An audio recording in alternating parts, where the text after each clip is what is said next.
Yeah, we got a minute. Judge Cadet has joined us. Good evening, Judge Cadet. Good evening. good evening. And perhaps we can just invite all of the community guests to introduce themselves if they wouldn't mind in the chat, so we know who you are, and welcome. If you'd like. If you'd like, absolutely. No requirement to do so.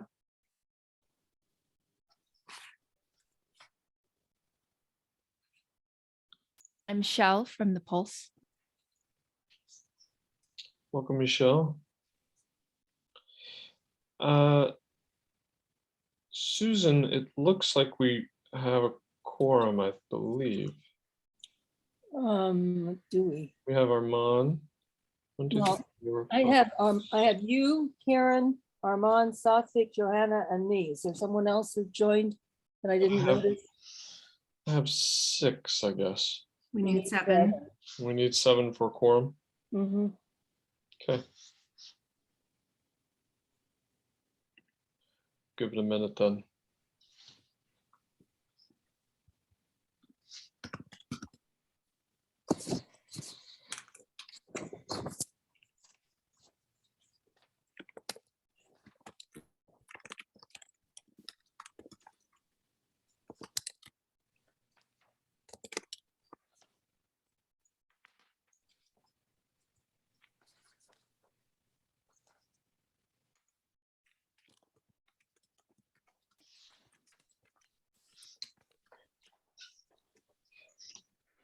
Welcome, everybody. We're just waiting for one more commissioner to join. Oh, Rebecca just joined us. Started. Oh, and there's Paul coming in as Paul. well. We're We're set. good. All right, I will call the meeting to order, and Commissioner Huber Levy, our Vice Chair of Administration, will you do the roll call and establish a quorum, please? With pleasure. So Commissioner LeBuise, Present. Commissioner Bocanegra, Present. Commissioner Flores, Present. Commissioner Enriquez, Present. Commissioner Cara Aurora, Present. Commissioner Nori, Present. Commissioner Rasmussen, Here. Commissioner Swope, Here. Commissioner Willis. Oh, I don't think I saw him. And I don't think I saw Commissioner Wilson, but she might have disappeared off my screen. Not yet. Okay, well, hopefully they will be joining us shortly, but we do have quorum.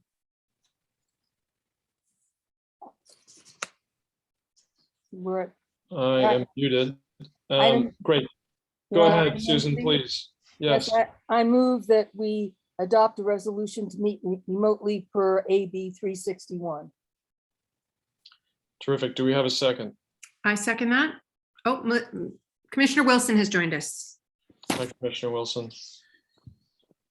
And we're in the middle of adopting the resolution to meet remotely and to continue to meet remotely because of the COVID pandemic.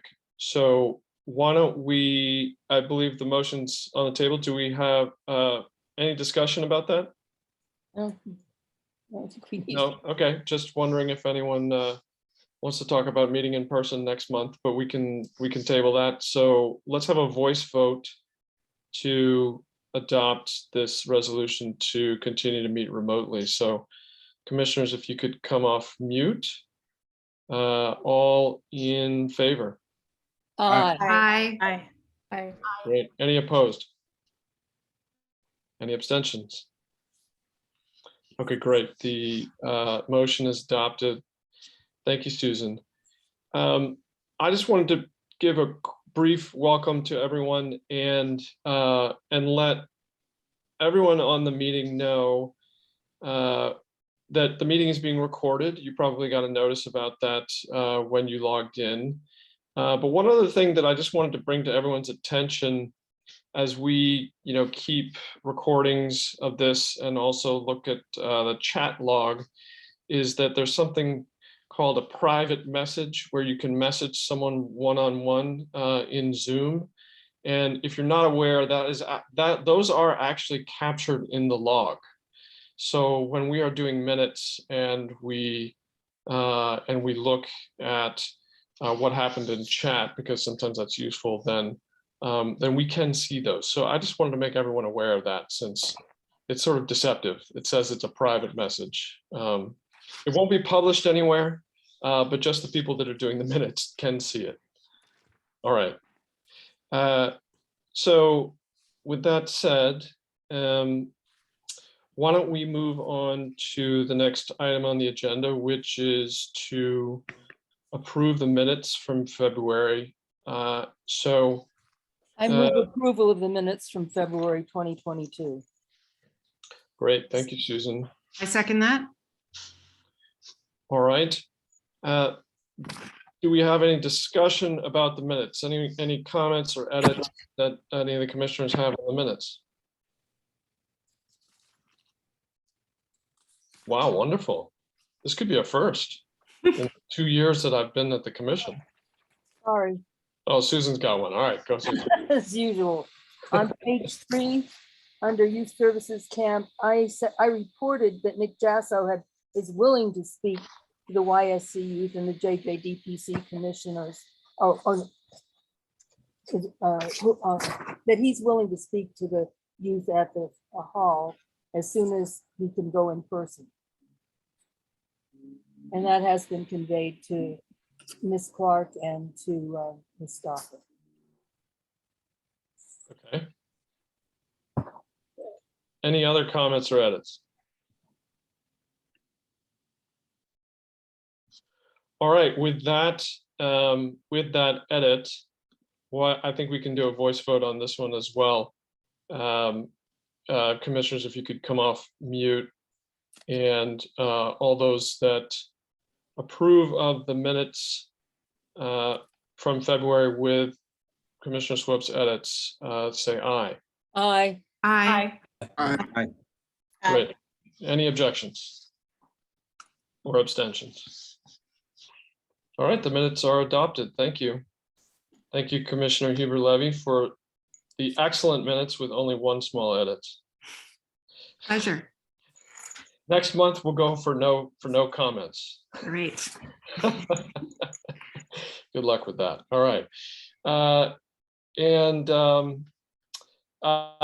with that, I think I'll turn it back over to Commissioner Huber-Levy, who wanted to say a few things about the training for commissioners that happened this past month.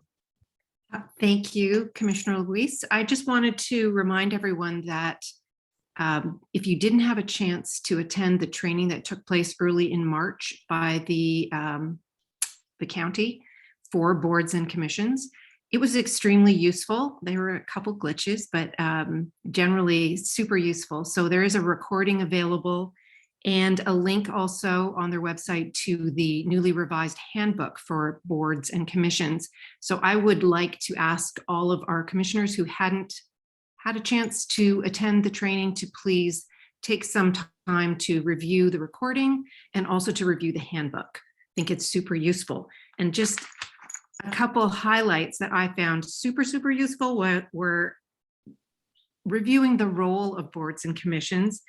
And the number one thing they said is learn the function of your board, which seems so obvious, but a lot of us joined our commission out of a passion and an interest. And it's sometimes useful to go back to basic principles and just really make sure we understand what our role is, which is to provide a perspective to the county government, to gather and analyze public input and receive options on items that of interest to the county government, and also to provide legally required advice or decisions in certain cases.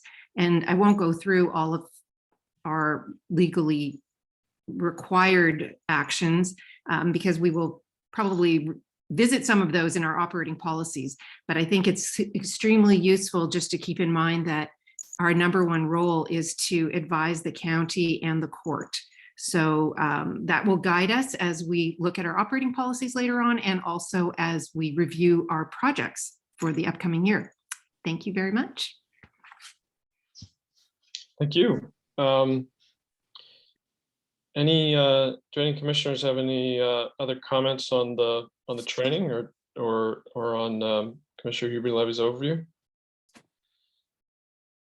Yeah, okay, I just want to concur. It was definitely useful. So, and it's all recorded and available. Oh, there's Commissioner Rashfordson. Sorry, I didn't see your hand. Go ahead. No worries. I just wanted to make a note. Of course, my dog's going to start barking. I'm so sorry. I just wanted to make a note that by statute, our #1 responsibility is the annual inspections. I just wanted to make that clarification. Yeah, absolutely. And I didn't want to itemize all of our specific legally statute-based requirements, but you're absolutely correct on that. And what I will do also is put a link in the chat to the link for the recording and the handbook, and that will be in our minutes as well. Thank you. All right, let's go on to approving our agenda for the rest of the evening. So I move approval of the agenda. thank you, Commissioner Swope. Do we have a second? Come on, guys. Second. I see muted commissioners. Anyone have any comments on the agenda? Any changes? Commissioner Swope, please. On the second page, we have 3 number 5s. So I think we need a 5, a 6, and a 7. Oh, my And apologies. Under the 6, we need to renumber it A, B, C, D, because it continues from the first 5. That was a formatting issue that I could not get the Good work. Word doc to change. So So just so I'll that we just can go with it. refer to it in the minutes properly. yeah, okay, good point. Yes, when we refer to it in the minutes, we'll make those adjustments. Anything else? Okay, let's do a voice vote to approve the agenda with those lettering and numbering changes. Thank you, Commissioner Swope. So commissioners, please come off mute, and all those in favor. Aye. Aye. Great. Any objections? Abstentions? Okay, great. All right, then moving on, we'll get to the main part of our agenda. The first thing that we do always is pause for public comment. For any items that are not on the agenda, if there are members of the public that want to make public comment, you are welcome to. You can use the raise hand feature under reactions in Zoom at the bottom of your screen, or you can just come off mute and ask to be recognized.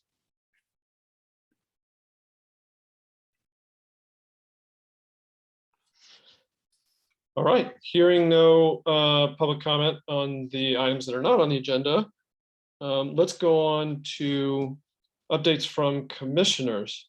I thought it would be an interesting change to mix it up a little bit. We usually go to our partner updates first, but we'll do a few commissioner updates. And in particular, the reason why I wanted to flip these around is to have a chance to look at our dashboard, which shows some of the metrics that we'll also hear from probation and children and family services about. So moving on to item 3A in the agenda, I will turn it over to our Vice Chair of Membership, Commissioner Enriquez. Awesome, thank you. So are we doing the updates right now? Yes, go ahead with your, if you have any updates on membership, recruiting new members, please go ahead, and then we'll get to Sasha Newton. Yeah, awesome. Okay, so as everybody knows or might know, I'm the new vice membership. So last meeting we had our we we had our own interview committee and with 2 other commissioners. So we were able to interview 2 candidates. So I'm very excited to be part of the membership process. And we nominated Sasha Newton, who is here today with us. I moved to the nomination of Sasha Newton for commissioner. Second. Great. Terrific. So Sasha's, Sasha's application is in the agenda packet for anyone that hasn't seen it. And I'll just say that Sasha's been a very active volunteer with us, and it's been a pleasure getting to know you, Sasha. Do any of the commissioners have any questions for Sasha? I see Johanna, Commissioner Rashfordson, I see your hand up. Yes, my question is for Roxana. Could you give us a brief update on sort of where we stand, how many potential commissioners are in the pipeline, so we have a gauge of how short we are, where we're at in filling those spaces? Thank you so much. Hey, let's, sorry, just to jump in. Since we have the motion on the table to consider Sasha's candidacy, why don't we just finish with that, and then we can turn it back over to Roxana to give that update, if you don't mind. Monroe, if I might, it would help me to decide whether or not I want to cast this vote, knowing the background information and who our options are. I see. I understand now. Go ahead, Commissioner Enriquez. Yeah, so we were interviewing 2 candidates at this time. They actually were waiting for quite a while now, and I'm so happy that we're finally moving forward. So Sasha, has been very involved with our peer court program, all the work that is happening. She's also currently working with PCRC right now, doing some restorative circles at MA Menlo Atherton School there. So we have currently 2 vacancies open right now. We had 3, but now we have 2. So I am currently in contact with those who are interested in being on the commission. I'm keeping track of a lot of candidates who I think will, we have to bring to the interview committee that, we think that there might be a good fit or not. So since we recently, we will be talking about the operating policies and also the mission statement. We now have a better understanding. Well, I actually have a better understanding now of what our goals are with the mission. So that way I'm able to inform the new interview committee and let them know, what representation do we want on the commission and who do we want to bring to the commission. So let me know if you guys have other questions. Thank you.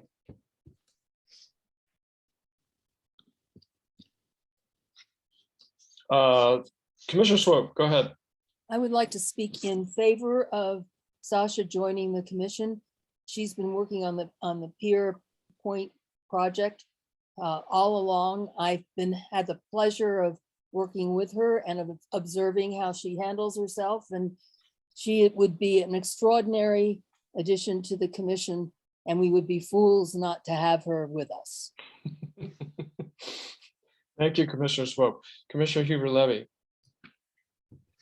I also just wanted to speak in favor of voting for Sasha to join the commission. I've also had the pleasure of working with her over the past at least 6 months, maybe longer, on the Peer Court project. And I've been very impressed with her dedication, her commitment, her work ethic, and her incredible skills in writing and communication. She has just taken on responsibility and run with it in a very positive and productive way. I'm hesitating saying the word run because that sounds kind of out of control, which is not at all Sasha. Sasha has been thoughtful and incredibly committed to the project. She also brings amazing skills and a very big heart. This is an area for her that is clearly something that is close to her own heart, and she's passionate about the principles that we seek to uphold in the commission, and she has my vote. I just wanted to say thank you, Sasha. I'm so glad that you're choosing to consider joining our commission. Commissioner Bocanegra, go ahead. Yeah, no, I was just going to mention that we have two candidates here that are present also that would like to be, and I don't want to put them on Front Street, but both of them I have met personally, both system impacted, both people of color, both representing East Palo Alto, and I have met with them in the field. I have worked with them in the field, and so I just wanted to put that out there because it wasn't mentioned, and so they're definitely present. I just seen their names down there, so it's a blessing to see other people becoming more involved, especially from the communities that we seek to reach out to and work with. So thank you. And Sasha, by the way, I do support her. She's doing awesome work. She's definitely a believer in restorative justice programs and practices. She's actively involved in it, attempting to effectuate change for this. And so, yeah, definitely she's doing great work. And thank you, Sasha. Yeah, and I'll just add that I am aware that we do have other applicants in the pipeline, but I will be reporting on those next time once they go through the actual screening process. So yeah, so thank you, Paul. Just want to make sure that that it is pending, and I'm excited to that two of the potential candidates are here too, and as soon as I get the applications, it's starting from there. But for now, we have to continue to move the applicants over. So yes, I'm happy to answer any other questions, and I'm sorry if I missed something else. Any last comment on Ms. Newton's candidacy before we move to a vote? Okay, not seeing any, then commissioners, let's do a roll call vote for the candidacy of Sasha Newton to become a commissioner on our commission. Commissioner Huber-Levy, will you, should you do the honors, or do you want me to do that? I'd be happy to do it. Okay, go for it. Commissioner LeBuise. Yes, in favor. I'm next on the list on my list, so I will just say that I vote in favor. Commissioner Enriquez. Yes. Commissioner Bocanegra. Bocanegra. Yes. Commissioner Flores. Yes. Commissioner Kari Aurora. Yes. Commissioner Nori. Yes. Commissioner Rasmussen. Yes. Commissioner Swope. Yes. And Commissioner Wilson. Woohoo! Yes. Was that it? I think that's it. Commissioner Willis has not joined us, right? No. Right. Okay, then I that don't is see it. him. Okay, wonderful.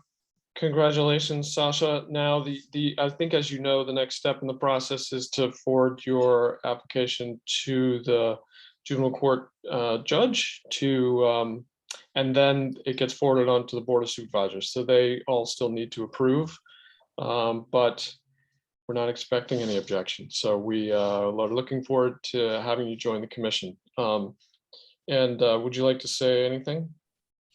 I'd just like to say thank you all for your support, and I'm very honored. Yeah, and I'm super passionate about this work, and it has a special place in my heart based on my personal experience.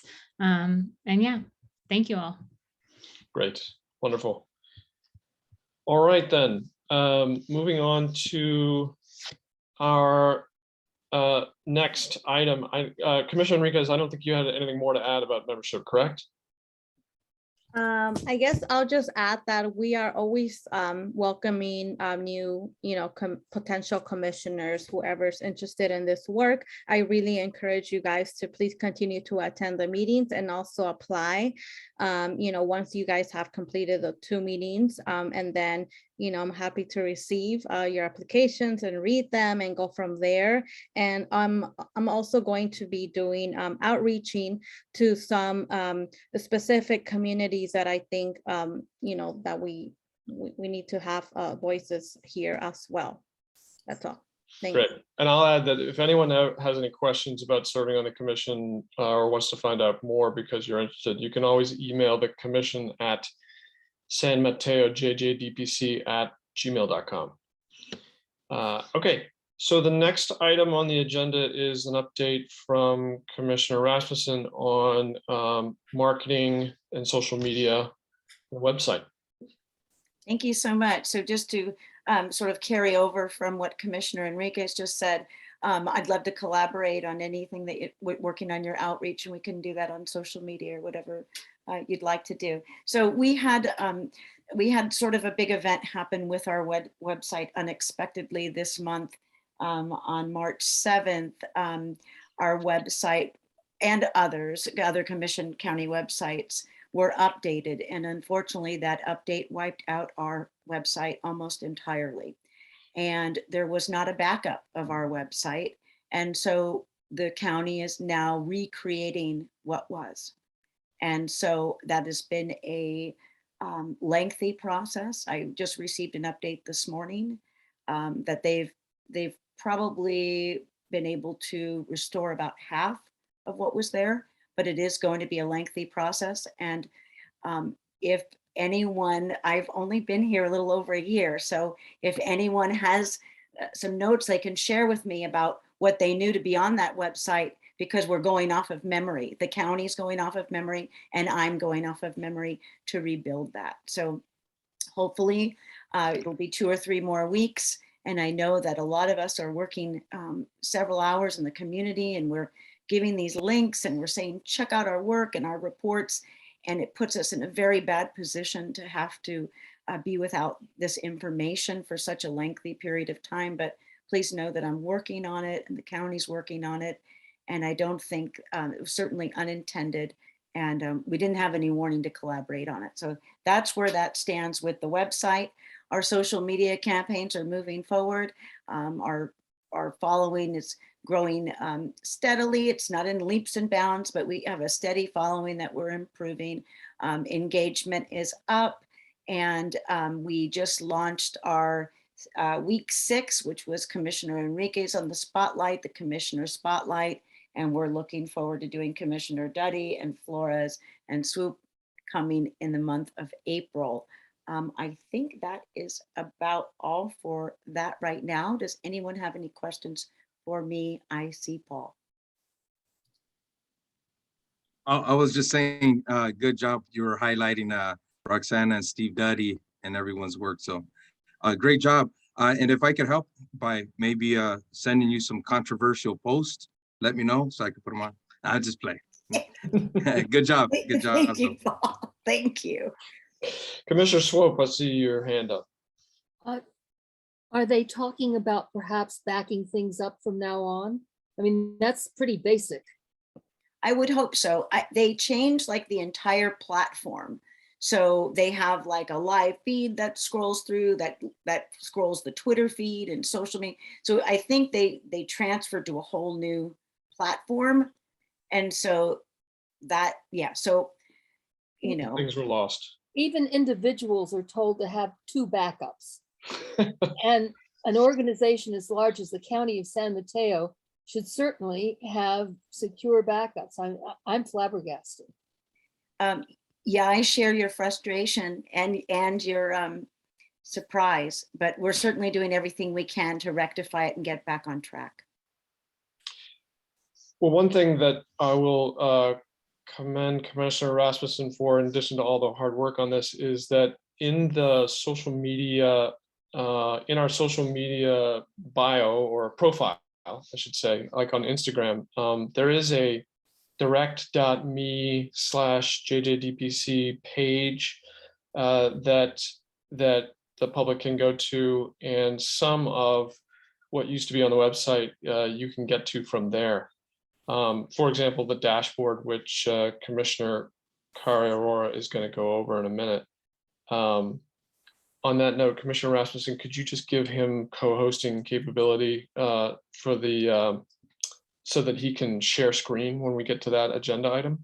Absolutely. And I wanted to note that if you're looking for the link for Direct Me, it's listed in both our Twitter account and our Instagram. So if you go on Instagram, you'll see the link right there. You just click it. It'll bring you there. Same with Twitter.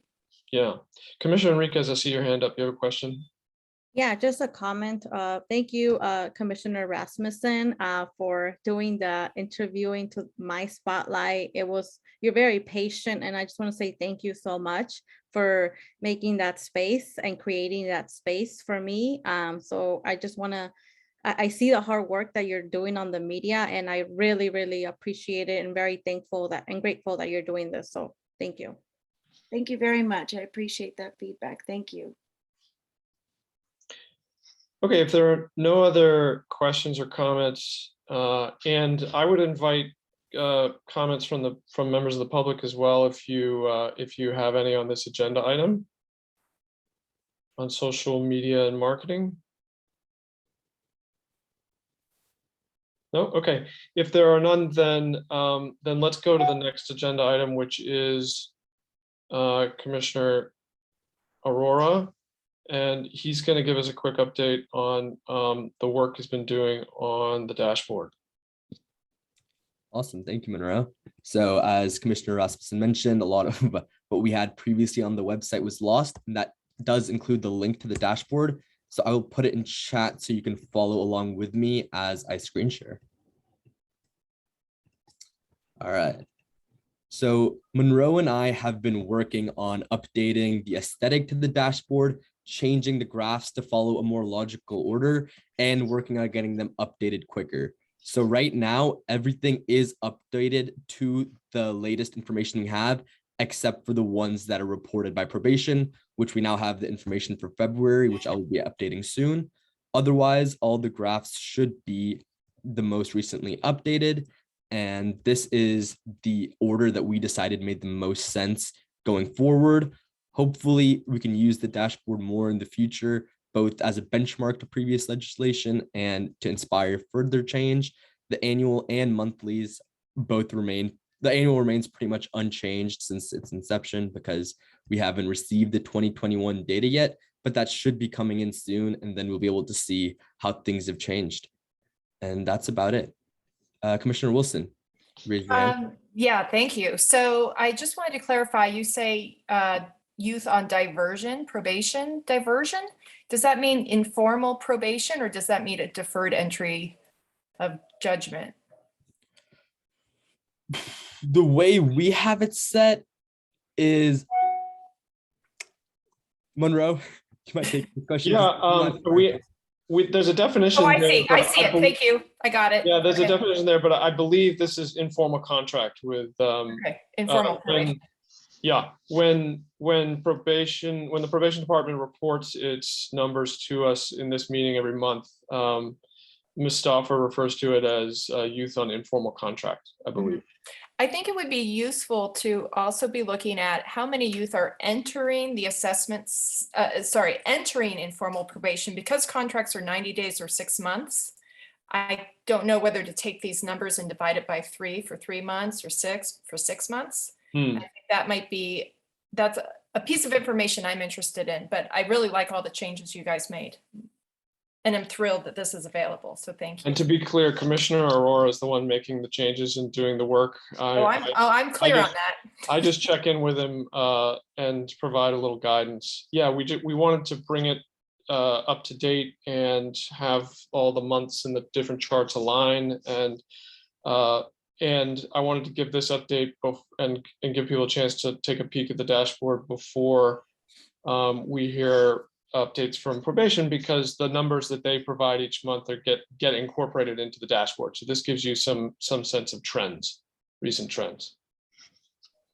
Okay, thank you for that. Any other questions or comments on the dashboard? Good, and the link is in chat, so if anyone wants to take a look at it, you can also get to it from the social media links that Commissioner Rasmussen referred to earlier. So I guess we're running a little bit behind, but Commissioner Huber-Levy, we had you up next for an update on as legislative coordinator. Yes, and I think I can share my screen.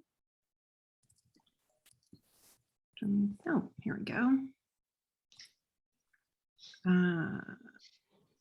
Okay, can everyone see that? It looks like it's getting a little bit cut off. Oh, hold on.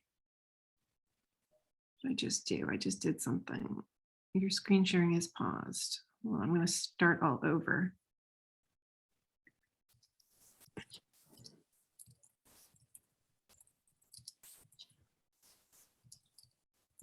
Okay. Let's see if we can do this one more time.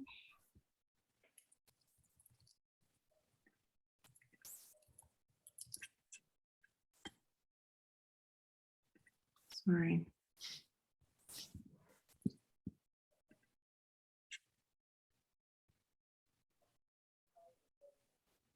How's that? Is it still not? So it seems like it's sort of blown up and a little bit cut off. How's this? There we go. Okay. No, this is not the right thing, actually. Okay, you know what? I'm just going to talk about it because we don't have that much time, and then I will attach something later. But Paul and I have been meeting with Ron Reyes, the private defender, juvenile defender, and he is proceeding to work on 3 bills that were introduced in February 2022. And one of the bills I know we'll all be interested in because it deals with transfers to adult court, and the existing law that provides that the court can decide whether a minor will be transferred following a submission and consideration of a report from the probation officer and any other relevant evidence, and also considering criteria as to whether the minor can be rehabilitated prior to the expiry of the juvenile court's jurisdiction. This bill focuses on that last piece, which is requiring the court to find that the minor is not amenable to rehabilitation before the transfer can take place. That's AB 2361, but I will send you this in writing so that you can kind of absorb it a bit better. The other bill that I think is very interesting is AB 2417, which refers to the Bill of Rights for Youth, which exists, but currently only applies to youth in DJJ. This bill would require it to be extended to apply to any youth confined in any juvenile justice facility, and also would further require that youth have access to post-secondary academic and career technical education and programs, and access to information regarding parental rights, among other things, and that the Division of the Ombudsman of the Office of Youth and Community Restoration, in consultation with specified parties, develop standardized information explaining these rights to youth no later than July 1, 2023, which I think is super valuable. The other bill that Ron flagged for us is AB 2658, Juvenile Electronic Monitoring, basically requiring any time that youth spend with electronic monitoring to be credited against the maximum term of confinement that they've been assessed, and that if it is imposed for more than 30 days, the court would be required to hold a hearing, basically to ensure that it doesn't keep rolling over and it wouldn't be going on for an unreasonable length of time. Also prohibiting electronic monitoring from being used to eavesdrop or to converse with a minor, and to require the Department of Justice, along with their other reporting requirements, to include data regarding the use of electronic monitoring in juvenile court. So those are the 3 that were introduced in February that we're tracking. Paul and I will meet with Ron. He's been extremely busy. We'll meet with him. I think it's April 9th. We have a meeting set up with him. We also talked about meeting with Fly's legislative coordinator, and I think that that would be useful. Ron was going to try to tee that up for us, but we'll definitely reach out if we can't manage to coordinate that with Ron.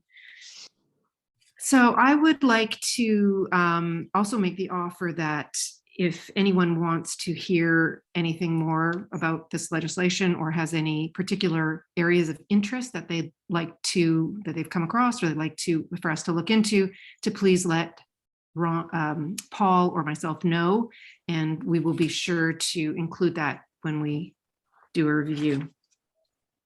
And I will say that I'm also going to track the bills that we were tracking from last year that are supposed to come back, but I won't go through them all today. I did provide those in writing to you before, but I haven't lost sight of those. We will definitely be tracking some of those. They're important. Thank you.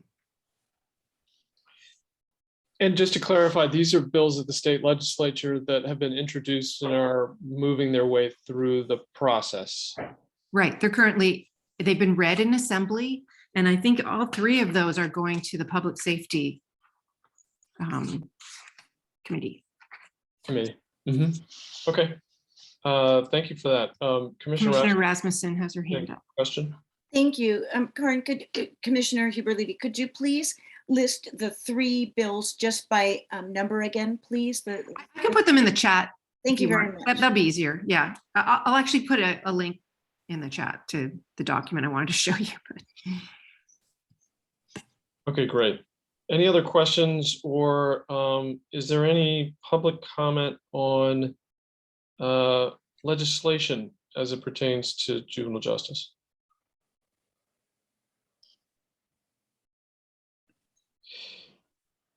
Kate Heister from Fly, please go ahead.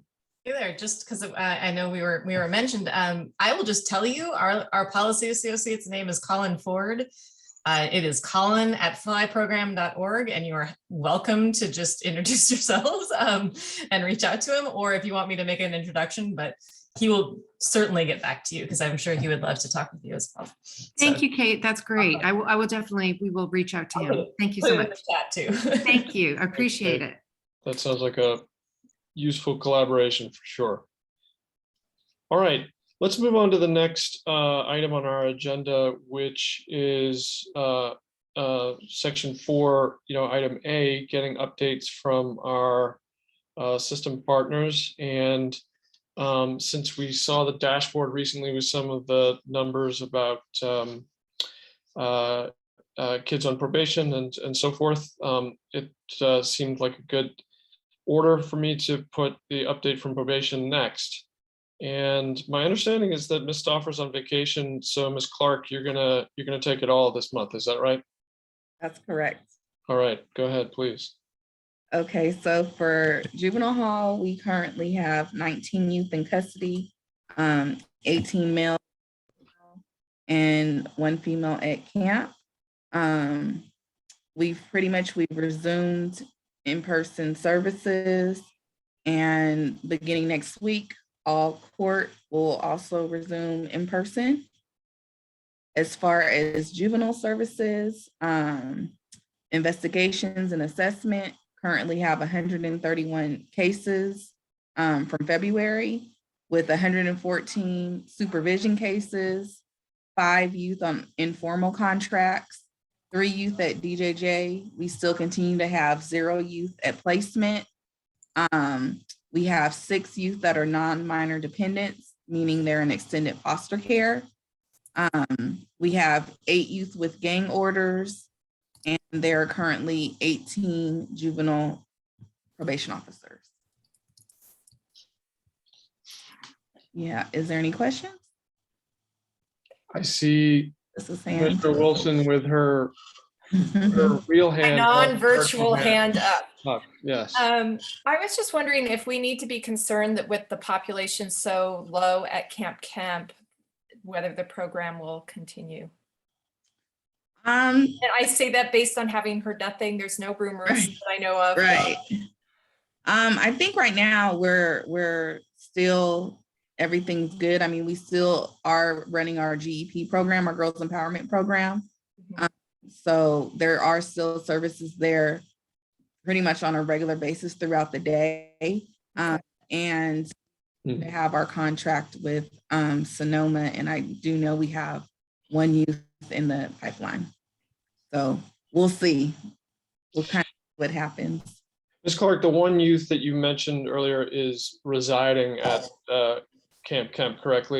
So how Yes. many are coming to GEP, the Girls Empowerment Program, during the day?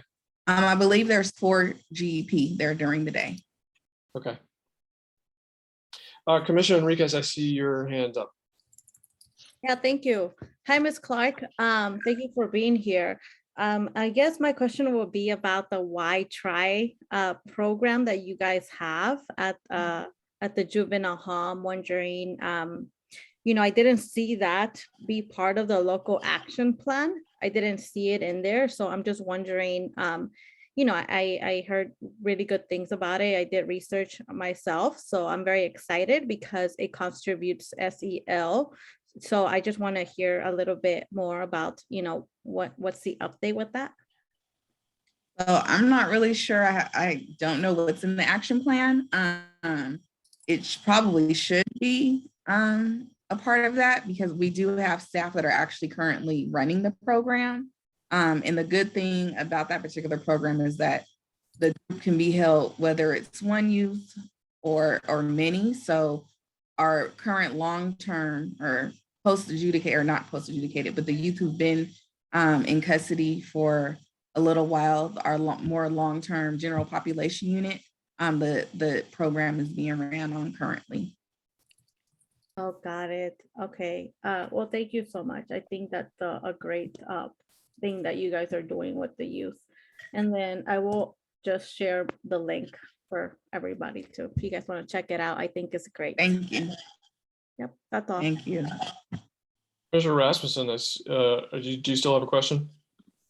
I do. Thank you. Hello, Ms. Clark. It's always good to see you. I certainly appreciate everything you do for our youth. I had a quick question about the waiting list at Canyon Oaks. Do you know what the waiting list looks like? If there's still a waiting list, and how many children are on it? And could you give us an update on where we stand with the pillows, please?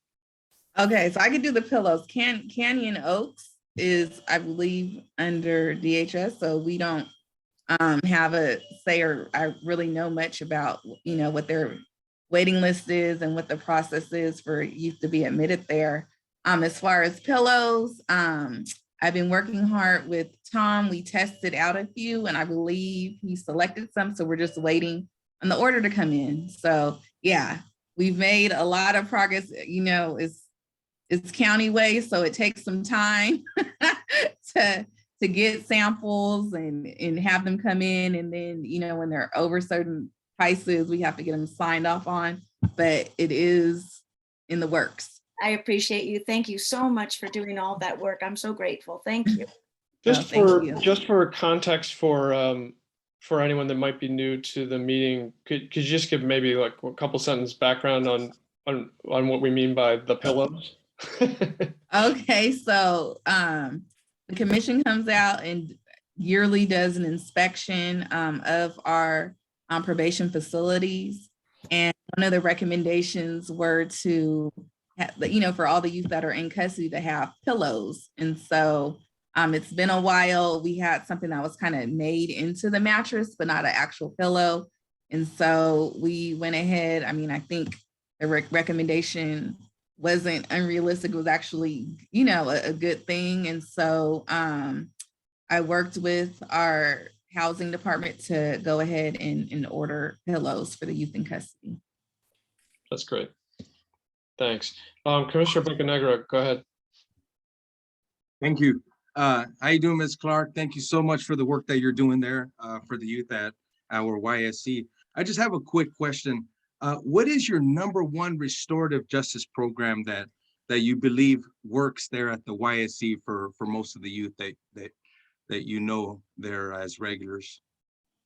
I really can't just pick one, but I really, really do believe, and Roxana brought it up in our Why Try. It's something that our staff can run. All of our staff are trained in it, and so I think it really helps you think and work through different situations and scenarios. And I feel like it's really promising and it's evidence-based. And so that's probably one of my top picks. Okay, thank you so much. Again, it wasn't a trick question. I was just Oh, no. curious of what RJ program was there. And again, thank you so much. And I can't wait to see the room that you're working on that will allow some stimulation for these youth in this private time, downtime. That was a great idea, and I can't wait to see that fulfilled soon. So thank you again for the service that you're doing for us as well as the youth. Thank you. Hopefully soon. They're pretty much have finished. For those who don't know, we have a multisensory de-escalation room that we've been working on, and because of the pandemic, it's been kind of put on hold, and then they work at it. And so the youth that were in custody, along with our partnership with the Sheriff's Activity League and staff, hand painted the room. And so everything was chosen, the color scheme, and it's called the Reef. And so it has like the under the sea theme, and really calming. So essentially it's our calm room. And so with a lot of multisensory items, and hopefully we have it up and running very soon. So thank you. All right, let's move on to the next item on the or the upcoming items on the agenda to try to keep us on time. There is a one-page report on metrics from Children and Family Services from Director John Fong that is in the agenda packet, but John let me know ahead of time that he was unable to attend the meeting. So I will just refer everyone to that. And then if you have questions, commissioners, if you have questions and want to reach out to John directly, he's happy to hear from you. And if you need help getting in touch with him, then you can contact me. So then our next item would be 4C, before we get to our update on the Gateway Community School from Ms. Luttrell, and that is an update from Judge Cadet on what's happening at the court. Good evening, everyone. So the court operations are continuing starting next week, April 4th. We are going to prefer that folks do appear in person for contested hearings. The contested hearings tend to involve significant issues. But we do, if everyone agrees, we are flexible with respect to Zoom appearances. So let's say there's a situation where there are witnesses who have travel costs that would be difficult for them to cover, or witnesses who are working or super busy and it's easier for them to participate via Zoom. So we want to have access to justice and increase access to justice with a hybrid model. So to the extent that everyone, that all of the council agree, we're still allowing for a hybrid model for those types of situations, but are hoping to see folks in person at contested hearings starting on April 4th. So that's my update. Thank you. Do any commissioners have questions for Judge Cadet?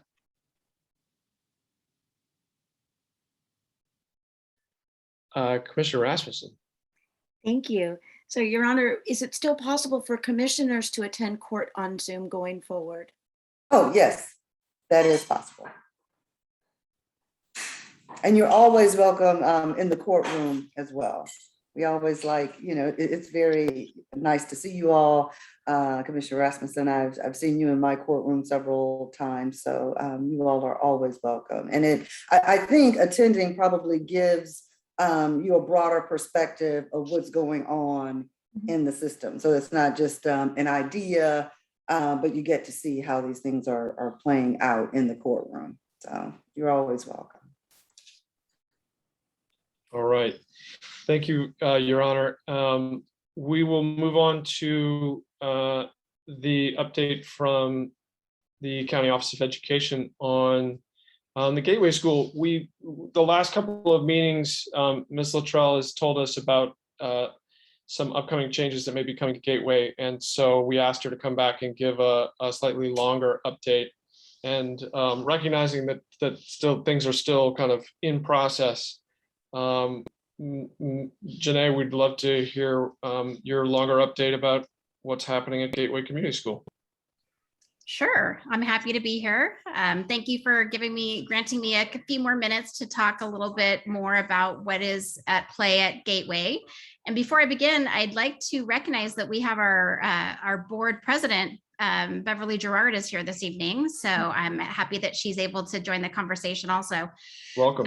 So as an update, right now, I just wanted to let you know, as you heard from Ms. Clark, we have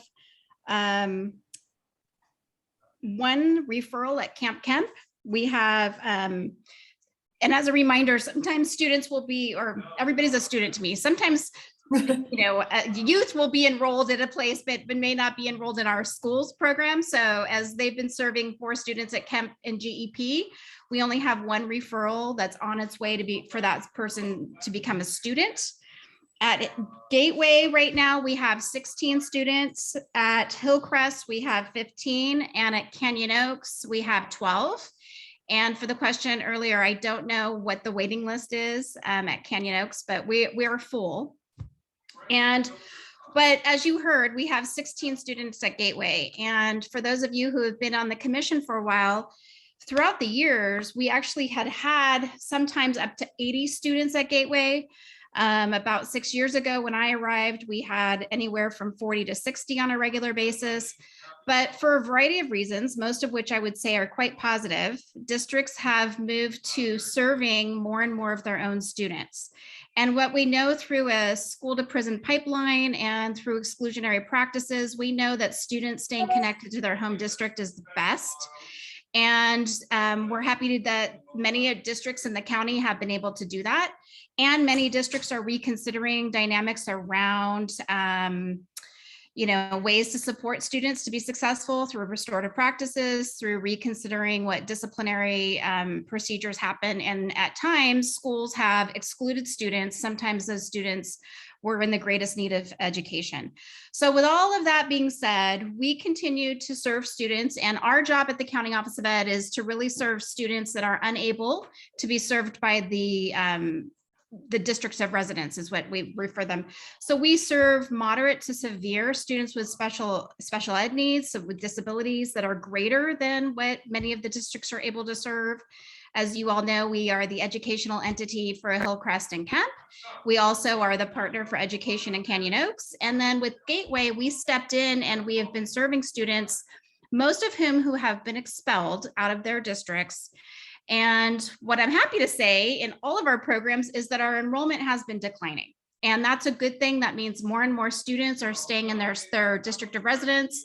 And we've spent a lot of efforts trying to help districts, again, get restorative practices, mental health supports, really reconsidering what is the goal that they're trying to accomplish and are the strategies they've been employing actually getting them to that goal. But as we've been shrinking at Gateway, our economy of scale was thrown off. And so we became more and more costly. And because we're not a district, we are a program, the districts had to pay for our program and our services. So fortunately, we were reducing students, but the more we reduced students, the more price per student it went up. And as you can imagine, districts have lots of priorities to fund. And so it became, we kind of hit a point where, for a variety of reasons, fiscal elements being one of them, but frankly, also looking through the social justice lens and what is best for students, it kind of became this point where Gateway may not be as sustainable. We looked at programs or districts such as South City, Jefferson Union. Some of those districts have some of the same behaviors happening in their districts, but they were able to support those students in a house. And so as we heard from the districts about the growing price, it just became this point where we recommended to our Board of Education in January that we close Gateway post this school year. So the question came up at this commission a couple meetings ago, which is, okay, but now what? What's going to happen for the students that were coming to Gateway? Well, I'm happy to say that we've been having lots of conversations with San Mateo Union and Sequoia Union High School District. Those were the two districts that were sending us by far the majority of students. Occasionally Cabrillo would send us one, occasionally South City would send us one. Those tended to be students that were on IEPs that had unique needs that could benefit from a smaller learning environment. But by and large, the majority of the students were coming out of Sequoia District. And then, so about 75% of our referrals were coming out of Sequoia District and 25% were coming from San Mateo Union. So as we look to close the program, we've been partnering with those districts around, okay, now what? If Gateway is not functioning and running, what is the plan to support your students? So with that said, Sequoia is still working on their plan, but they've shared with us that they are planning on figuring out the ways to support their students that they would historically send to Gateway starting the 22-23 school year. And we're really excited because we have our school climate coordinator, we have our restorative practices person, we have our executive director of safe and supportive schools. We have a robust team that partners with Sequoia and is going to be helping them continue to march along as they support their students. Same is true with San Mateo. However, San Mateo Union has the additional dynamic of they are transitioning their superintendency. So their superintendent is retiring at the end of this year, and a new superintendent will be taking the reins. And so San Mateo Union is not as confident that with the change of leadership that they can pivot and you know, find ways to support their students starting the 22-23 school year. But that is still on the table. So as Monroe framed the entry or the intro for this session, we're still working really, really hard, but we at the County Office of Ed are committed to making sure that we support districts. And even though our board has voted and it's been recommended that we close Gateway, if there is still an unmet need, then we will come back and have a discussion with our leadership, et cetera, around what is the right role for us to play in the 22-23 school year. But then when I think about the work of this commission, one of the elements that I think is particularly critical is, in general, when we looked at the population at Gateway, we were by far serving males and males of color. And again, when we look at the school to prison pipeline, when we look at social justice issues, when we look at civil rights issues, we had a lot of concern about this. And then when we looked at deeper, we noticed that there were many students that were students on IEPs. Mm-hmm. And what became clear is that we at the County Office of Ed probably have a role to play in helping districts support students with disabilities in a way that maybe we haven't historically been doing. Mm-hmm. And so again, I started this by sharing we serve moderate to severe. We haven't had the ability, we did over the years, but we had a teacher retire and we haven't been running a therapeutic day program. And that being said, we, in conversations with our district, have recognized that that's probably the right space for us to lean into.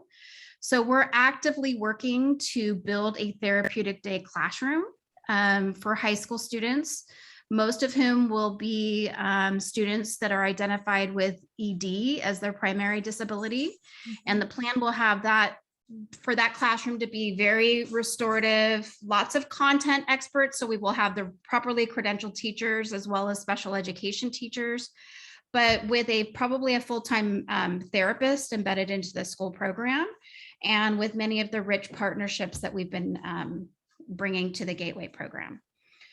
So that's where we are. And I say all of that, disclaimer, disclaimer, disclaimer, we're still working. And so many of the boards haven't yet been in the conversation. And this is where we are today in March, and things keep evolving, but I believe that that's probably where we're gonna continue to move towards for the 22-23 school year. Thank you, Ms. Luttrell. I see questions popping up, and I think that Commissioner Wilson got her hand up first, her virtual hand this time. Thank you so much. Okay, I love how engaged you are in this, as always. A question about emotionally disturbed programming for youth. Do all districts right now have ED classes and programs, or are you filling a need that's not being addressed in districts? And I asked this question having been a teacher in a wealthy district that had an ED program on campus. And so I'm wondering whether this is serving Uber ED kids, or whether it is a program because a program doesn't exist in the home district.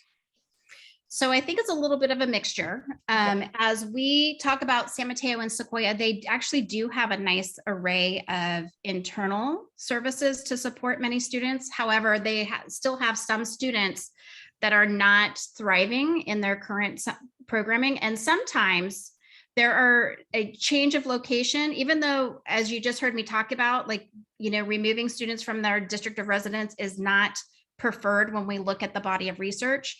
When it comes down to it, at times, there are dynamics that students actually do benefit for a variety of reasons. Again, we see that at Canyon Oaks. We see that, part of what the districts have been championing is, wow, we've had so many success cases come out of Gateway, and we don't want to lose the richness and, again, kind of the learning that we've had. But so even though both of these districts do have some internal services, what we're seeing is that their services maybe not, don't meet the needs of all the students that they have. And frankly, they're quite impacted. So what's clear is there are more spaces needed for the 22-23 school year. And how many youth might that kind of program serve? We're looking at it to be anywhere from 9 to 12. Frankly, we're really quite happy with our partnership at Canyon Oaks and the successes of Canyon Oaks. And so we're kind of seeing this as a connection to the Canyon Oaks program, and we want to replicate many of the services. And I think that that's also a benefit, because at times we will have students that might be ready for a transition out at Canyon Oaks, but the step down in the district sometimes is too great. And so sometimes we see students stay in their residential placement longer than necessary if there were something else. So we're also hoping to fill that gap and be something else to help with the transitions. This seems like a great idea. Thank you. We're hoping. Yeah. Commissioner Enriquez, I see your hand up. Yeah, thank you. So are we talking about K-8 or high school only? Right now, Gateway has only been serving high school primarily. 2 years ago, actually right before the pandemic, we started hearing from middle school districts that they had additional needs. Very, very few referrals manifested. So many of the K-8 districts are in need, but they're struggling with, having a student get on a bus and, get up to Gateway isn't always as easy. And frankly, we like to keep the younger students connected to their K-8 district as much as possible. We have, again, so right now we have served some 8th grade students this year at Gateway, but when we look at moving forward, our preference and our hope is to continue to help both the high school and K-8 districts have a wider array of services to support their students. And for the therapeutic day classroom, right now we're planning for it to be high school, but we are open and we are staffing it in a way that if we need to expand it and have a middle school version of the program, that we would allow, that we hope to be able to meet that need. We're checking in with special ed directors and getting a sense, but for students to get referred to that program, they'll have to go through an IEP process. And so it's lots of legal hoops to jump through, but we're pretty confident we'll fill that class.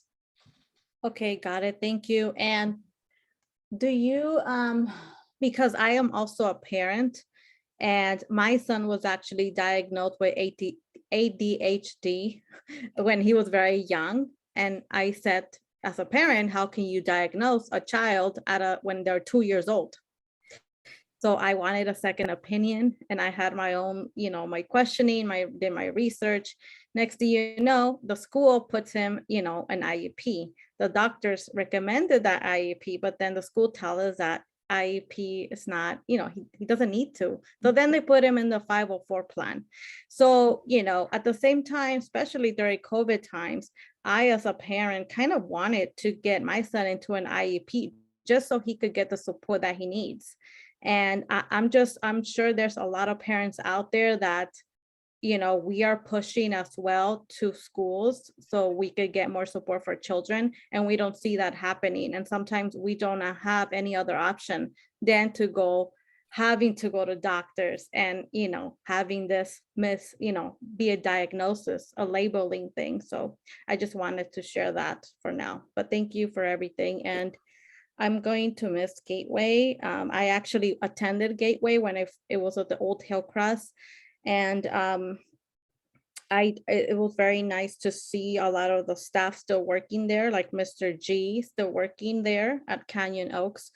And I just forgot to mention when it was Miss Clark's turn, one of the staff, passed away. So I'm just, Mr. Hernandez passed away over the weekend. So I'm just, I just wanted to kind of just share and send condolences to his family. Just thought I'd share with you guys. But anyways, that's all I have. Thank you. Thank you, Roxana. Commissioner Bocanegra and Nori, I see your hands up, and please go ahead. But if possible, to kind of keep the comments or questions short. We're running a little behind time, and we do want to get on to mission and aspirations as well. So anyway, go ahead, Commissioner Bocanegra. Are you there still? Yes. Your hand came down. Yeah. Yeah. So definitely, I personally am a survivor of the school to prison pipeline. So this really piques my interest here. 3 questions. Are any of these youth that are attending Gateway currently transitioning youth? Are they on probation or any type of under any supervision from the criminal justice system? That's my first question. I can tell you that in the past, that has been the case. I do not know for a fact for our current 16 students that are enrolled. What I do want to remind folks is that at the beginning of this school year, we transitioned to make our school more and more restorative and community and based. And we work really closely with probation, but we did opt to take out a GS out of our school program and bring in a bilingual family counselor and stronger mental health support. So if a student is on probation, we still work to support that student in their plan, but there's more of a disconnect between the school experience and that portion of their life, if that's the case.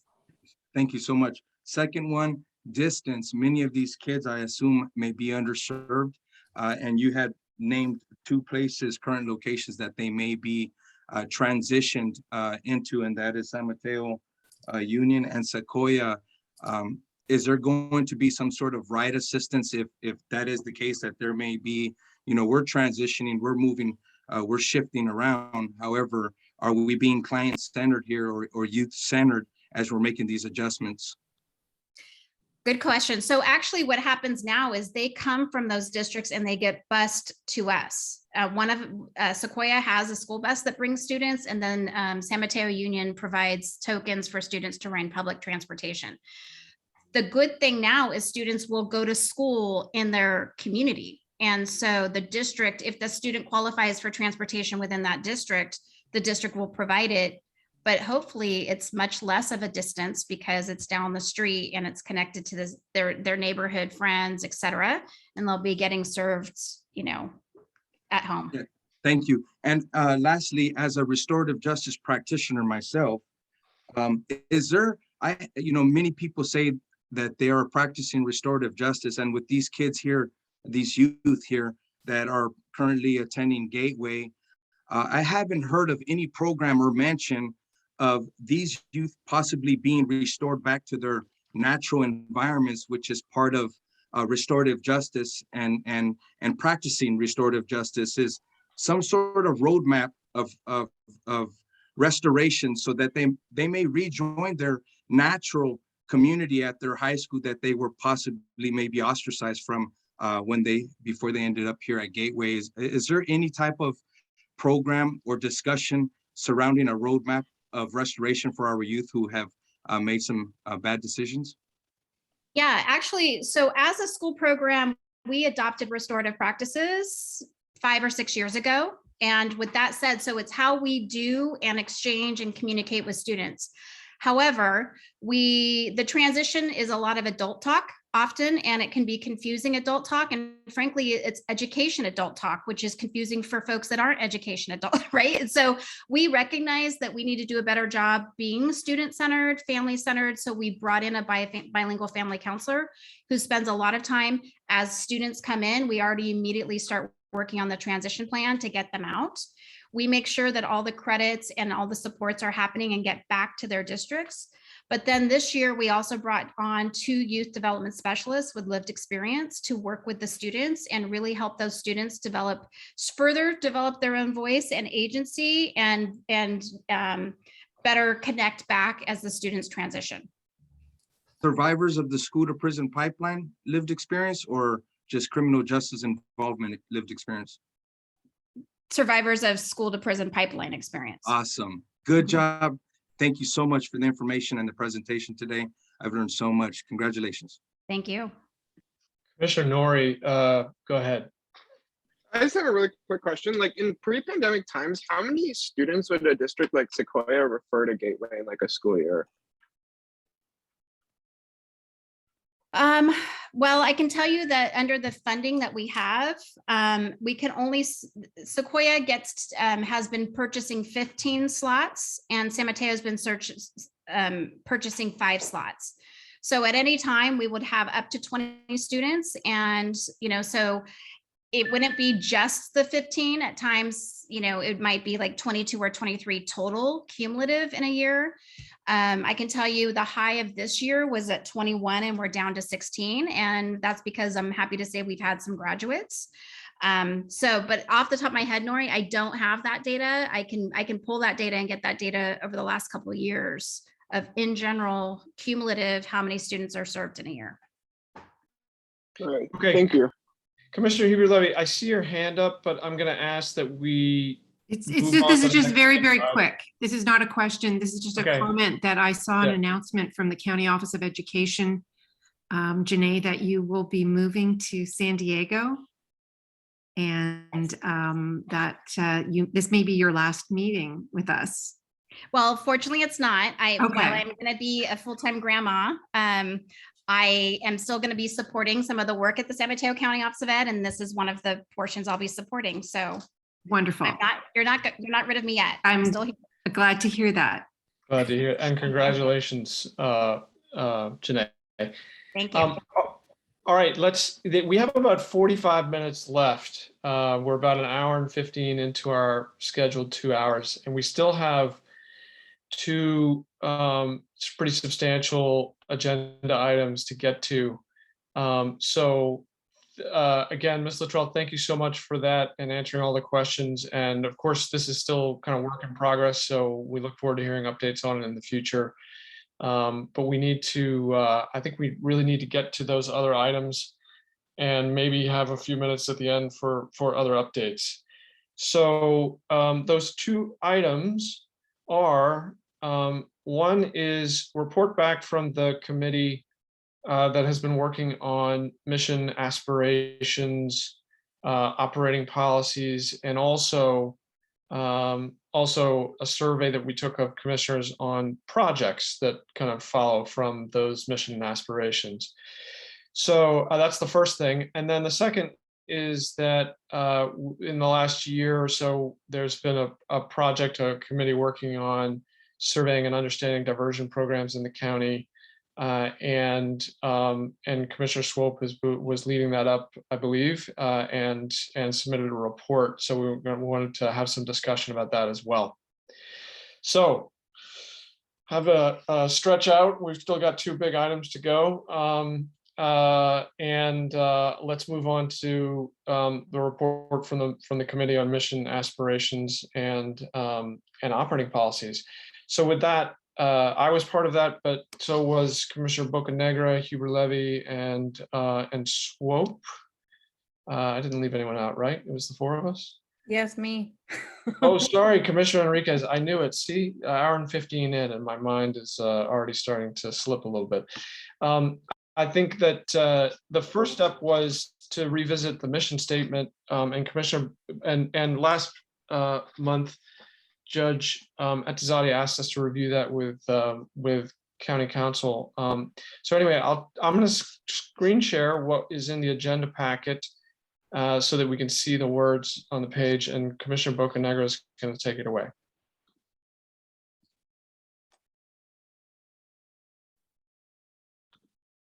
Are you there, Commissioner Bocanegra? Yes. Are you? Oh, you're sharing. Here we go. Can we see? Can everybody see now the revised mission statement? Yes. Great. So as you can see, there was small revisions, but I think very impactful revisions. And I want to thank everybody who helped work on this. And it was really lots of work actually getting down to this. So am I just going to read the mission statement, read this, Monroe, or am I discussing? You can go ahead, or people can see it on the screen. So if you just want to point out the sort of key changes, and then maybe we can entertain a motion to actually adopt this new mission statement. Okay, so as we can see, there were minor adjustments here, and I'm not sure what parts of it. None of them are highlighted. The ones that we actually worked on. We worked on so many parts of this, but we want the intention here was to capture the spirit of restorative justice when it came to youth, as well as securing most of the mission that the intention is of this commission, which is to prevent interaction with the criminal justice system, as well as hopefully restore our youth. And as you can see by, you're not scrolling, but the mission statement, just briefly, I'll just read it, Monroe, so maybe you can Sure, please go scroll ahead. down. So it says, it is the mission of the San Mateo County JJDPC to be a public conscience in the best interest of young people. The commission advocates for programs and services that prevent youth entry into the juvenile justice system and that provide tools young people need to thrive and succeed in life. The commission seeks to promote respect for the human dignity of all young people who enter the juvenile justice system and seeks to preserve their youth. So the mission here was the preservation of youth that we are encountering in the criminal justice system, and recognizing that that is exactly what they are, and hopefully providing treatment surrounding that. And that was the intention to capture. We were intending to capture that spirit as we worked on this mission statement. And some of the revised aspirations, if you can scroll up, Monroe. Sorry, Paul, we're just going to do the mission statement first. Okay, all right, And that's then fine. hand off the aspirations to our other committee members. Okay, so is there any questions regarding what I read here on the mission statement before I pass it on to the aspirations presenter? Go ahead, Commissioner Swope. Are we going to vote on each? Because it seems to me it makes sense.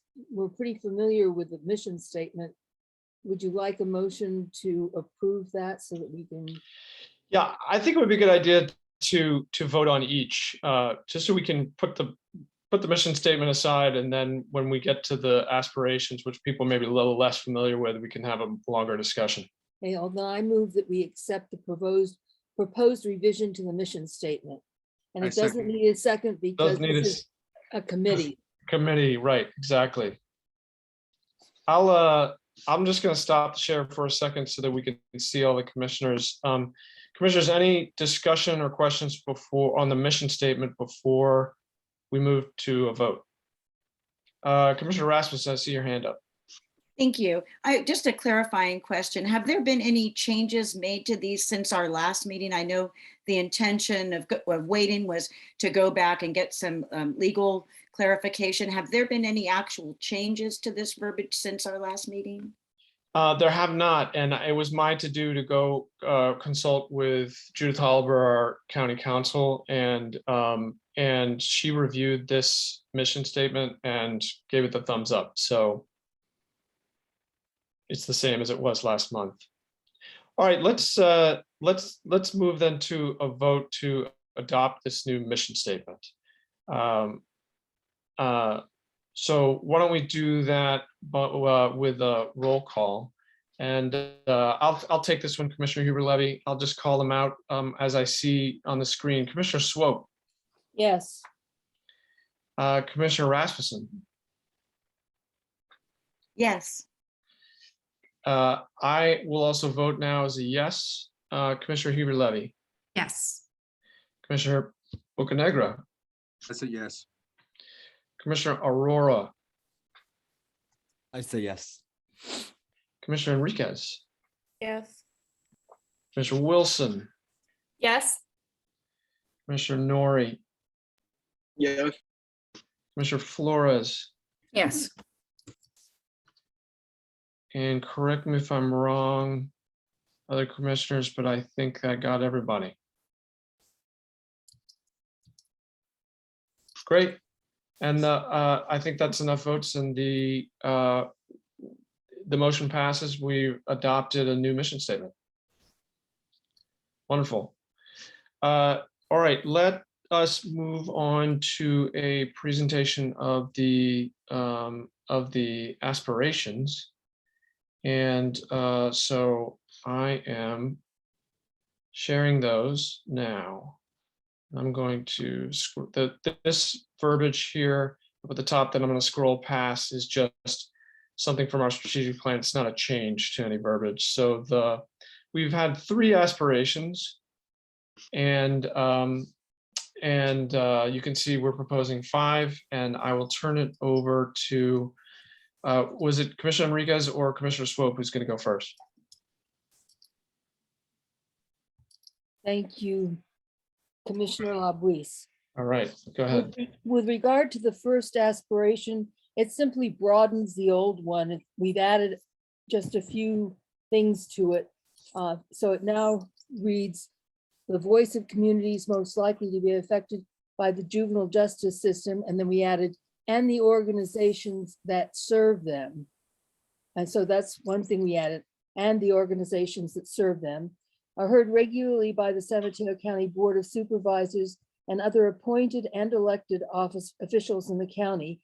And then we've added, in order to raise awareness of issues and policy which may impact juvenile justice and delinquency prevention in our county. So that is the proposed change to it. Are there any questions? I don't see no questions. So should I move us forward to reading our second aspiration?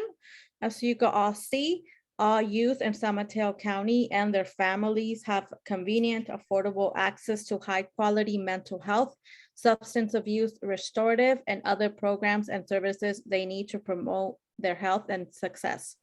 I do not have the edit copy, what we added it. So this is one of our aspirations. I can tell you that one thing that we did here is that we pulled out that this aspiration used to say something about transitioning youth. So we pulled that out and put it into a new aspiration. And also we added an emphasis on families, which we did not have before, as well as restorative programs. So those were some of the changes. Got it. Thank you. Are there any, are there any questions from commissioners about the new wording of this aspiration? Go on to the next one. Yep. Yeah. Okay, so this one is where we deal with transitioning. All youth who come in contact with the juvenile justice system in San Mateo County are provided from the time they enter the juvenile justice system with the support they and their families need to thrive and succeed when they transition from the juvenile justice system. Any questions or concerns about that?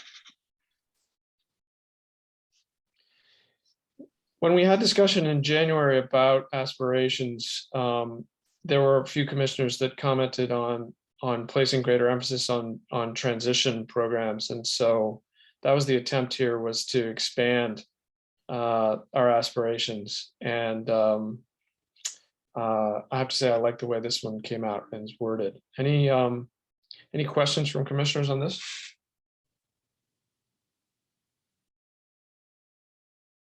Okay. Okay, then The fourth one has to do with schools and restorative practices.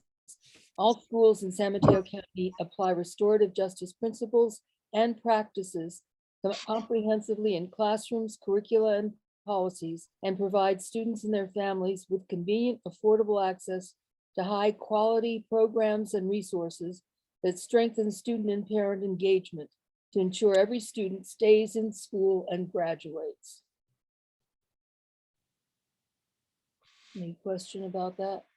I think it's worth noting that we have reviewed all of these with county council, right, Monroe?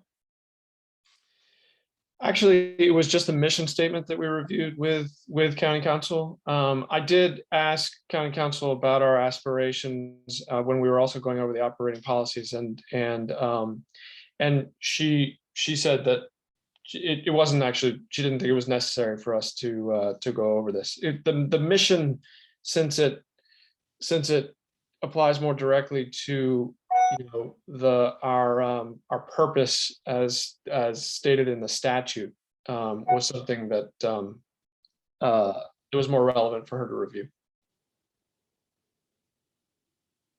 And I just wanted to point out to those that are attending that prior to this, there was much discussion surrounding restorative justice or restorative practices as a model. However, there was a lack of reference to restorative justice. And so what we did here is we highlighted it so that it will serve as a model moving forward, even after we're gone here, that restorative practices is the way of the future. It is evidence-based, it works, and it sends a clear message to our youth as well as their families that we believe in first chances and second chances and third chances. We believe that youth can be restored to their natural communities. So I just want to thank everybody again for working with me on this. Yeah, awesome. And then I'll move us to our last fifth aspiration. All elementary and middle school children in San Mateo County, especially those in underserved areas, have convenient, affordable access to high quality programs that engage and support them after school and that provide services to address early childhood trauma as needed. Any questions or comments about aspiration number 5? Which I believe is unchanged, right? From our. It is unchanged. Yeah. Yeah. Okay. Great. So I would like to make a motion that we adopt these 5 aspirations on behalf of the committee, and or I'd like to move that we adopt. Thank you, Susan. I'd like to move that we adopt these 5 aspirations. And that we, essentially what we're doing here is we're expanding the 3 aspirations that we have had for the last 2 years in our strategic plan, and expanding to place a greater emphasis on reentry and transition, as well as to increase our focus on schools and keeping kids in school. Since we know that works for delinquency prevention, which is part of our mission. So with that, I move that we adopt these 5 aspirations as part of our strategy. I second. Any further discussion or questions? And before we move to a vote, I also want to call on members of the public that are attending our meeting as to whether any members of the public have any comment on these aspirations. Before we get there, I see Commissioner Wilson got her hand up right before I call for public comment. So Commissioner Wilson, what do you want to add? I just appreciate that. I feel like we are so well aligned with other statements that the county is making and the community collaboration for children's success and the racial equity subcommittee. Like, I appreciate, and I feel like putting all those things together makes everybody's statement more powerful and makes our work more relevant. So, thank you. Thank you to the people who invested. Right, all right, so I'll continue pausing. If there's any member of the public that wants to comment on these new aspirations that we're considering adopting here.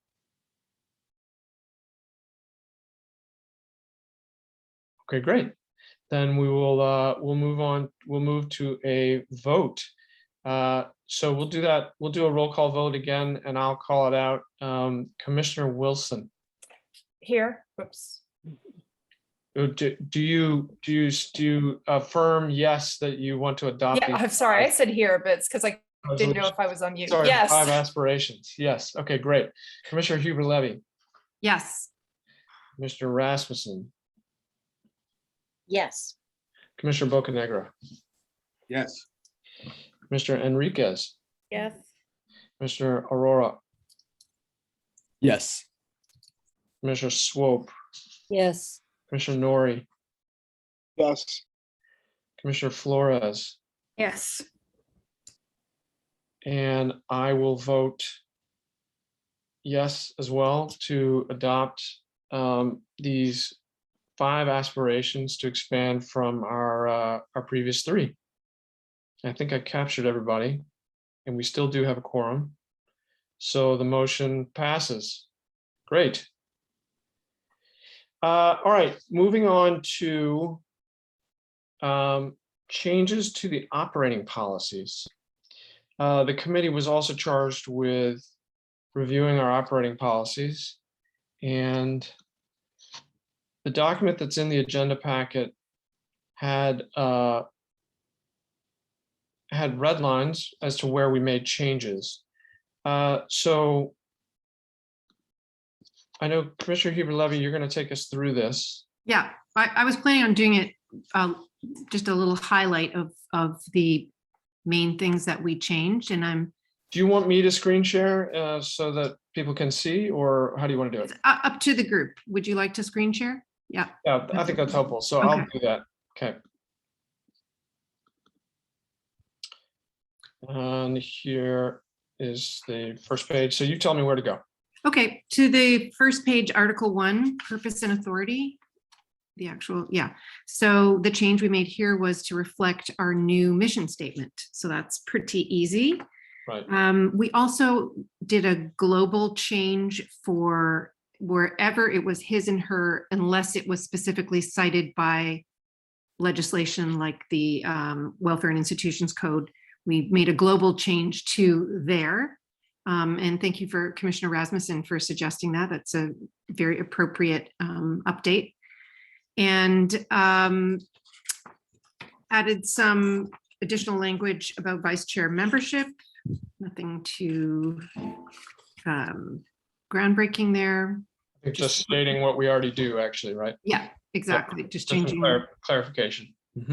So the attendance area was a bit more of a substantive change, but again, to try to reflect our intention to encourage people to make a real commitment to the commission and to be active participants, but not to be punitive or policing, because we're volunteers and we really do want people to show up because they care.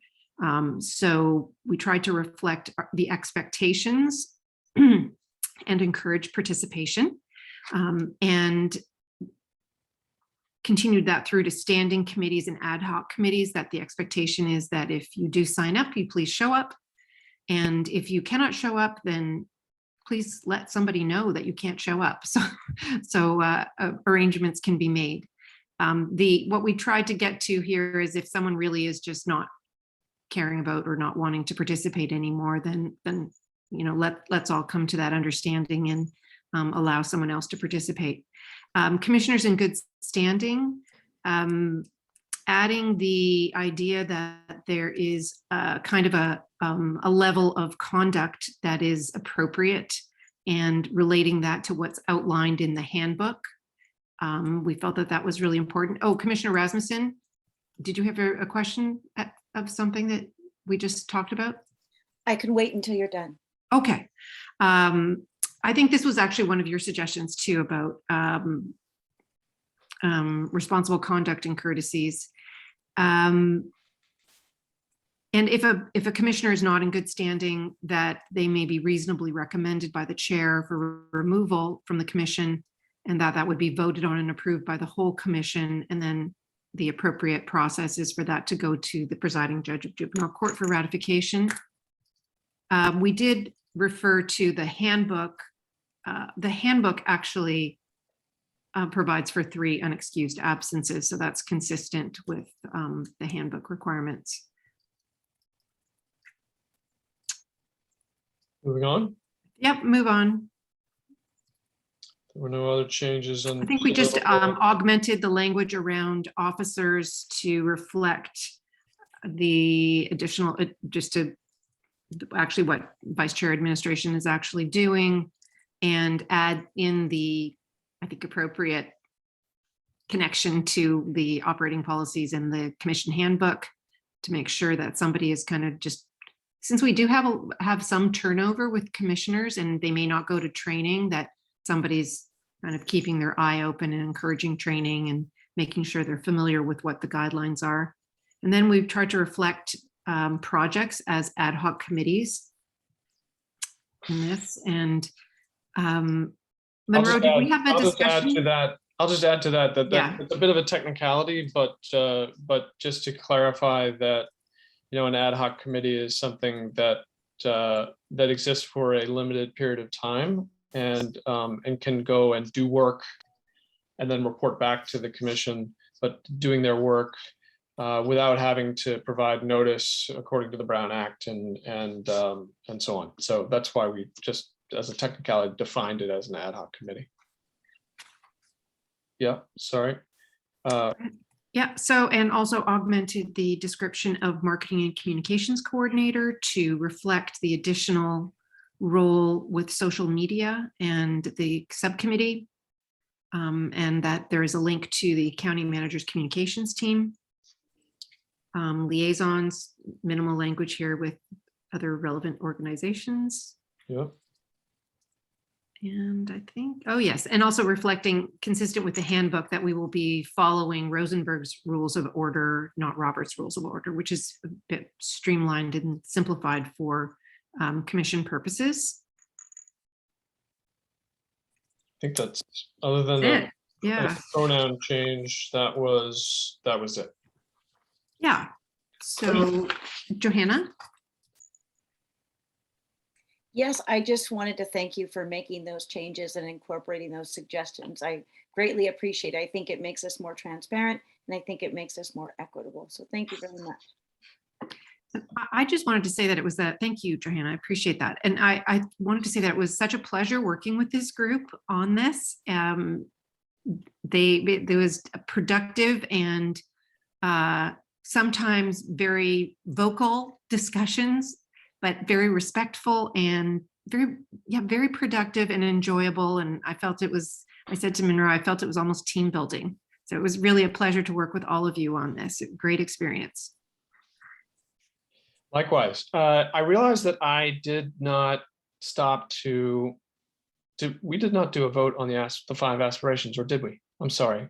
Did I miss that? We did. Oh, we did vote on Yeah. it. Okay, good. All right, my mind is slipping. It's getting late. So let's, Commissioner Huber-Levy, do you want to move that we adopt these new operating policies? I move that we adopt these new operating policies. Should we do? And we don't need a second, as Rosenberg's rules of order say, because this is a committee bringing this forward. Any other questions or comments from commissioners, or I'll call for public comment as well. Any questions or comments from anyone in the meeting? All right, let's have why don't we do a voice vote, see if we can save a little time, to adopt the new operating policies as amended. Commissioners, why don't you come off of mute, and all in favor of adopting these new operating policies, say aye. Aye. Aye. Anyone opposed? Any abstentions? All right, great. We have a new mission statement. We have 5 new aspiration statements, and we have new operating policies. So I am going to very quickly, because I want to save time for the presentation on the diversion project, I'm going to very quickly show you results from the survey that we took of commissioners on projects, and give you a very quick conclusion from that. And then we'll move on to the diversion project in the last 15 minutes. So can we see this? Let's see. Yeah. During the month, I sent out a survey to commissioners about the projects that we're working on, and asking them for ideas for new projects. And I asked in the survey, should we continue or stop the current projects? And what's kind of your priority for that? What do you see as high priority? I think the conclusion, these bars tell you that the blue bar means let's continue. The red bar also means let's continue, but maybe with a little less emphasis. And a green bar means we should stop what we're doing. And so the sort of takeaway here is that the projects that we have going currently, the commissioners all see as projects that we should continue. And Johanna, I see you're shaking your head as you disagree with the conclusion. Well, you said all of the commissioners feel that they should be continued. And so I should say not all, right? Because there are some green bars. Thank you. What I meant is that, a majority, a large majority, there's a lot of support on the commission for the projects that we're doing now. So I think that's great. We did solicit ideas for new projects, and I'm going to table discussion on new projects until next month, just because we're running out of time and we do need to get to the report on the diversion project. But the suggestions are here. It's something that that commissioners can consider during the month and until our next meeting. And I would also like to move that the committee that has been working on mission aspirations and operating policies continue meeting for the next month, just to talk about projects. And if there are other commissioners that are interested in participating in that, you can reach out to me as chair. I think I have the ability to appoint people to committees, but I'd like to get the commission to vote on continuing the subcommittee, the ad hoc committee on mission and aspirations, so that we can spend another couple of committee meetings discussing projects that come out of our aspirations. Where should our focus be in this next year? So do we have does anyone want to second that motion? I will second it.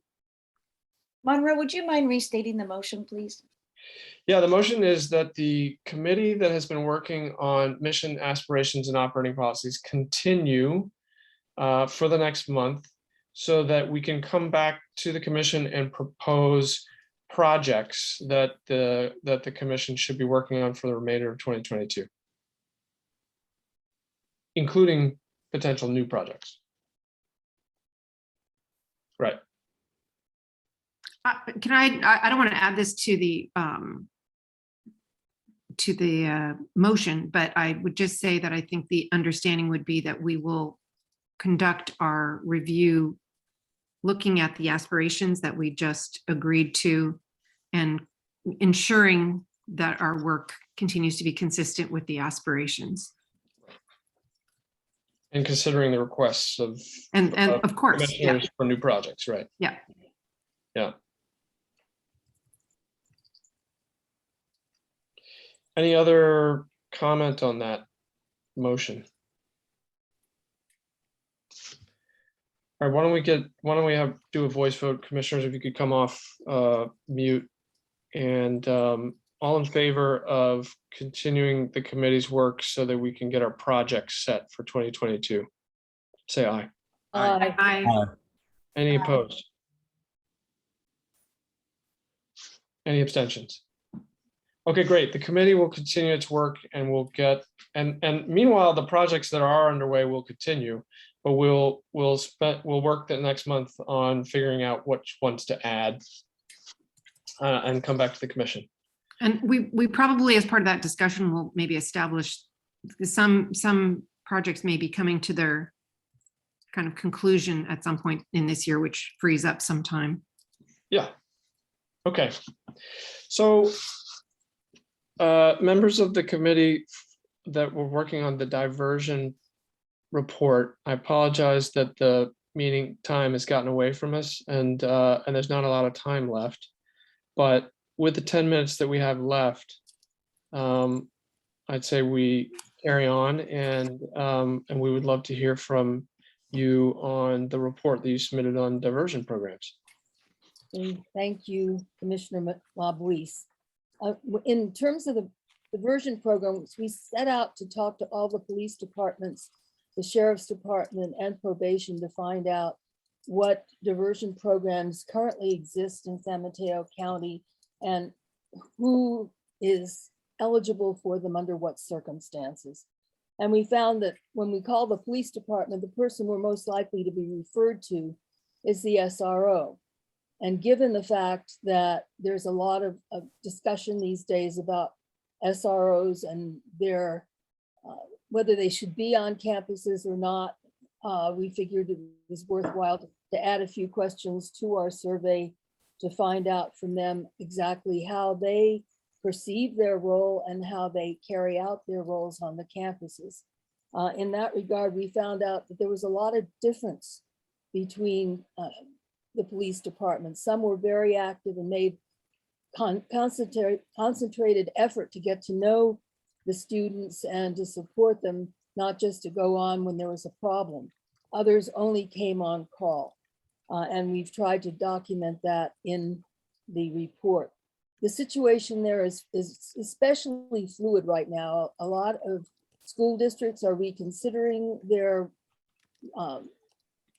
connection with police departments. Some police departments like Daly City right now, Officer Ortez told me actually today that he has completed his term as an SRO and is back on patrol, and that there is no SRO there currently, but there may be because they are hiring some more police officers in the next few months.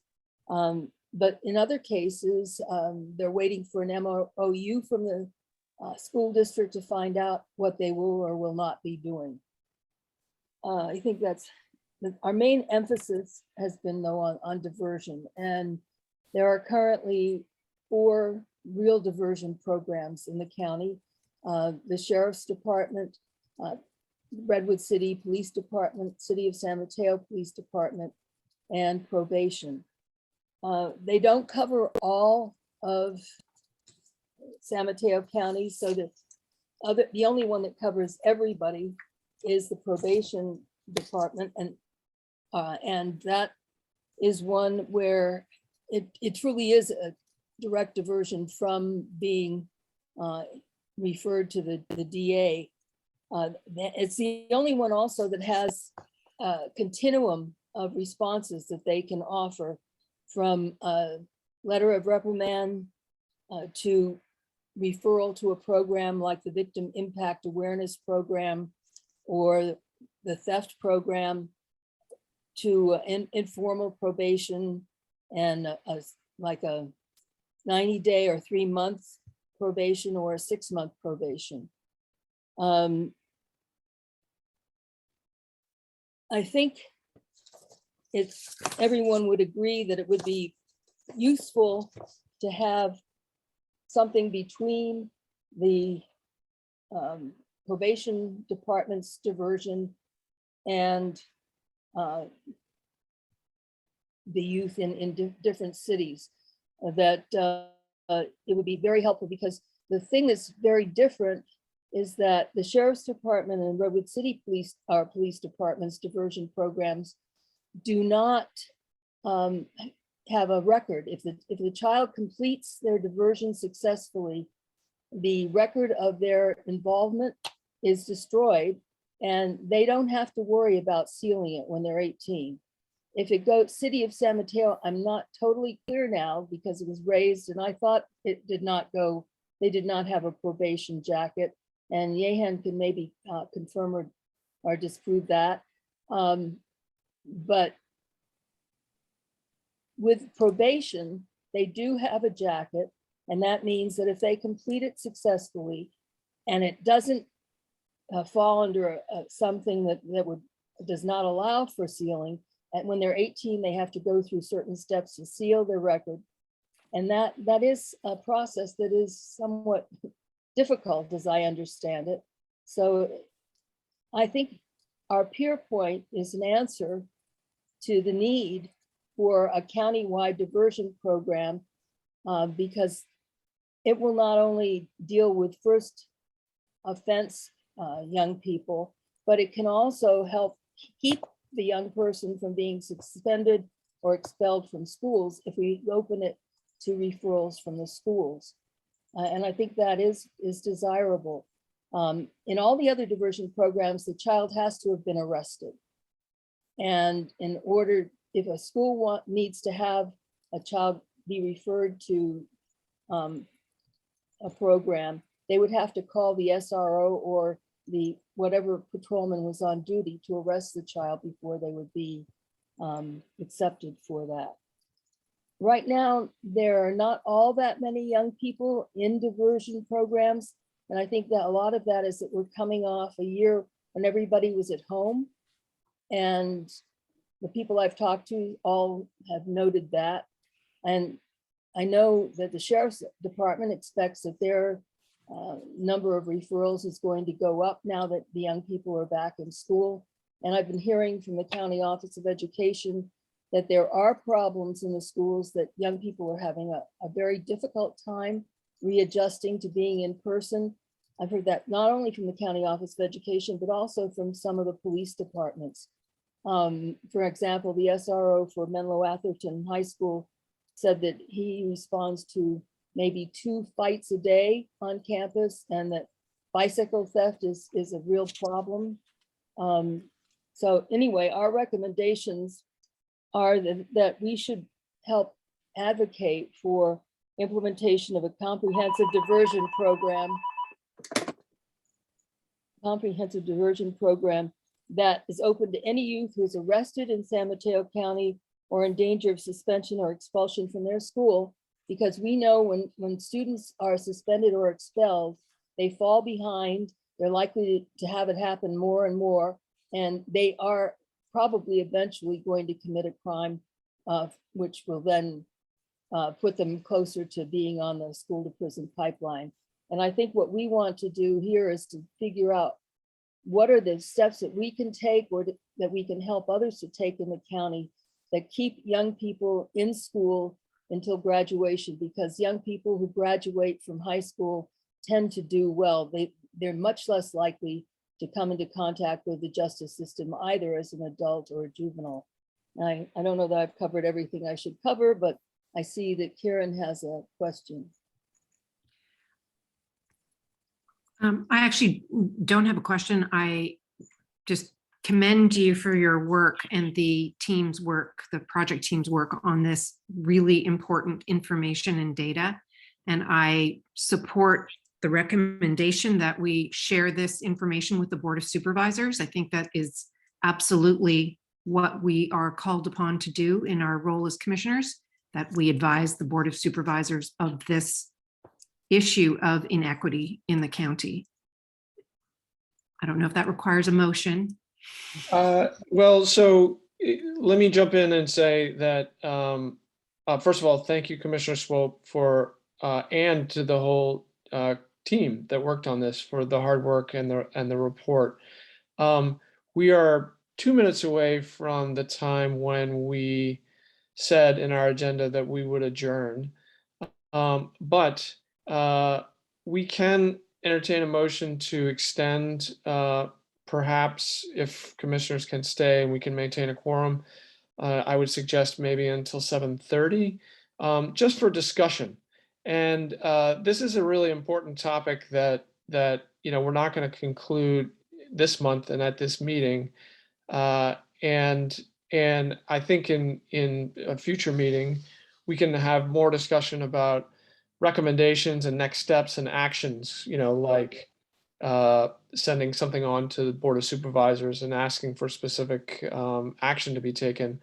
But maybe we could just spend another 10-15 minutes if people have time, just discussing the report and giving commissioners an opportunity to ask questions.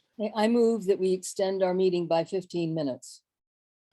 Um, I have to log off. I'm sorry. Will you still have a quorum without me? I think we will. Okay. So thank you, Commissioner Flores. And why don't we have a quick vote? I would call for a voice vote from commissioners to extend by 15 minutes. All in favor? Aye. Aye. Aye. Anyone opposed? Aside from Commissioner Flores, who has to log off. All right, I do think we still have a quorum. So again, I would ask us to kind of stay focused on questions and discussion, and kind of hold for a future meeting a more robust debate about recommendations and kind of actions and next steps. Okay. That sounds good. I think was Kate next? Well, before we call for public comment, I'm just gonna just make sure commissioners get a chance to jump in here. So I see Commissioner Wilson with her hand up. Okay, so two things. One is it's not realistic for me to ask, but I don't want to punt it too far down because what we do with this report affects a project that I'm working on and care about. The second thing is I wanted to mention that I submitted to the agenda packet proposed edits, and it was to make the equity argument, in my opinion, to make the equity argument stronger, and to make, and so I'm asking for consideration of that when it's an appropriate time, Monroe. Yeah, I think we can get to it next month. I think we're just the kind of recommendation that you're addressing in those proposed edits is important because it decides kind of the emphasis of the commission in their report. And so I think we need to have a full discussion on that and have more commissioners present. So I would just say let's move that to next month, but we should be able to get to that then. Yeah, I think you need to look at what some of the things that you're saying, because some of the items in your suggestions are incorrect. Oh. Okay, let's maybe I know the committee has been continuing its discussion. Melissa, you participated in some of that, so maybe Commissioner Swope and Wilson, you guys could connect in a committee meeting in the next month to discuss that a little further. Any other comments from commissioners on the report or questions on the report? And Kate, I hope you're still around. We want to get your public comment as well. But first, any other? One thing I was derelict in not mentioning the contributions of Austin Willis and Deborah Talaria. Even after she resigned from the commission, she put in a good deal of work on this final report. And Austin did a lot of the interviewing. So many thanks to the two of them. I was hoping they would join us tonight. Commissioner Huber-Levy, do you intend to still have your hand up? I did.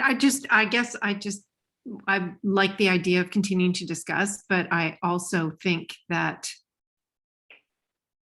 I think we should take a stand on what we're doing with this report right away. I mean, I think we need to move forward to the Board of Supervisors and as we have the further discussion next week, it can be with that in, or next month, it can be with that in mind of how we propose to discuss, and what I agree, we don't have the time to completely flesh that out, but I do feel very strongly that this is absolutely what we are intended to do, and we'd be remiss, and we've had this information now, and it's come to a very good set of conclusions and recommendations, and I think we need to bring it forward. And I think we should be working on that post haste. And it does have implications for other projects, but even beyond that, it has implications for equity in our county.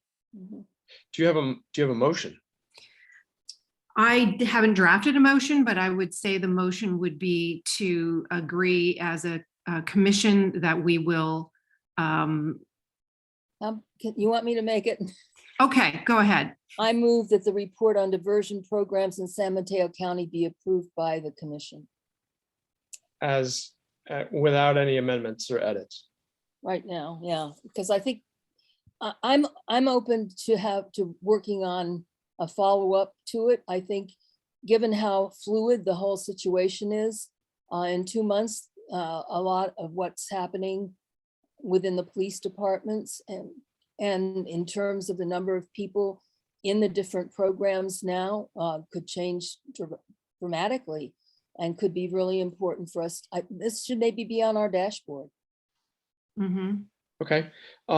Is there a second for the Don't motion? need a second. There were 3 of us on the commission. Oh, okay. On the committee. Sorry, yes, I forgot. It was a committee report, so it doesn't need a second. So just a question. Oh, sorry. Do I ask the question afterwards? No. Now's the I time think the for right the- order here is to have a motion on the table and then have some discussion of it. We can open up for public comment, and then after all, leave time for a vote at the end. So, Commissioner Juvenile, did you have anything else to say about the report or the motion? Just a point of clarification that the motion would then, because the recommendation is to take the project to the Board of Supervisors. So the motion covers that, because accepting the report means accepting the recommendations. That the report be sent to the Board of Supervisors. Right. Okay, all right. That's a good clarification. So we're gonna continue to discuss the motion. And Commissioner Rasmussen, did you put your hand down? Yes, I wanted to make the point of clarification that anytime we do make a recommendation like that, it automatically goes to the Board of Supervisors, correct? I'm not sure that it automatically does, but I think the report specifically says that the Board of Supervisors should be told about it. So, all right, let's open up to public comment, because I see a couple of members of the public who would like to comment on the report. And Kate Heister from Fly, I think you had your hand up first, so I'll call on you first. Thanks so much. So just, want to respect the urgency with getting the information to the Board of Supervisors, which I certainly agree with and respect.